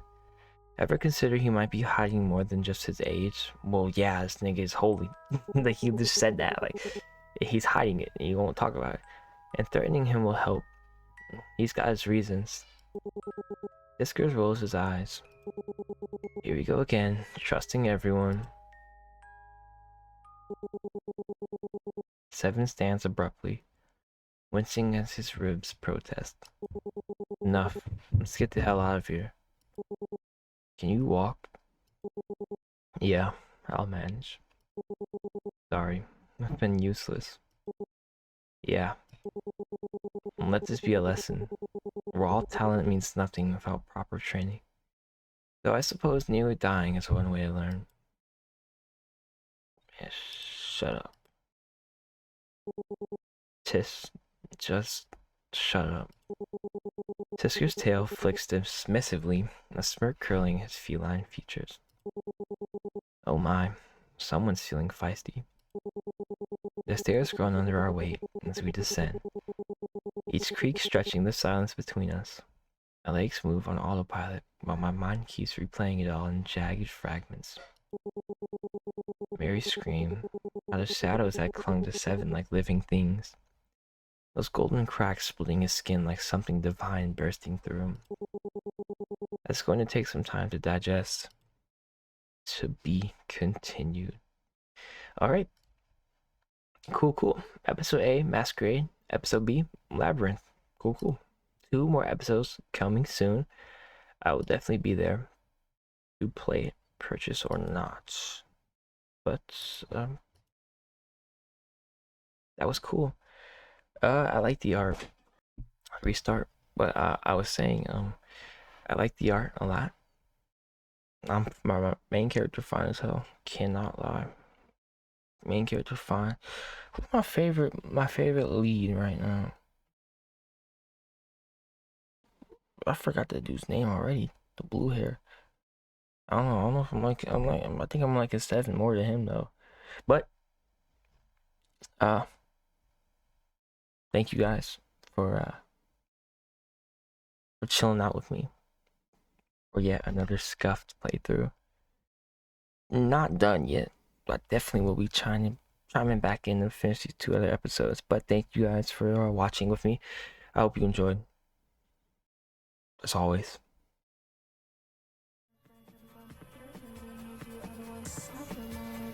Don't forget to rush the next one. I'll see y'all later. Bye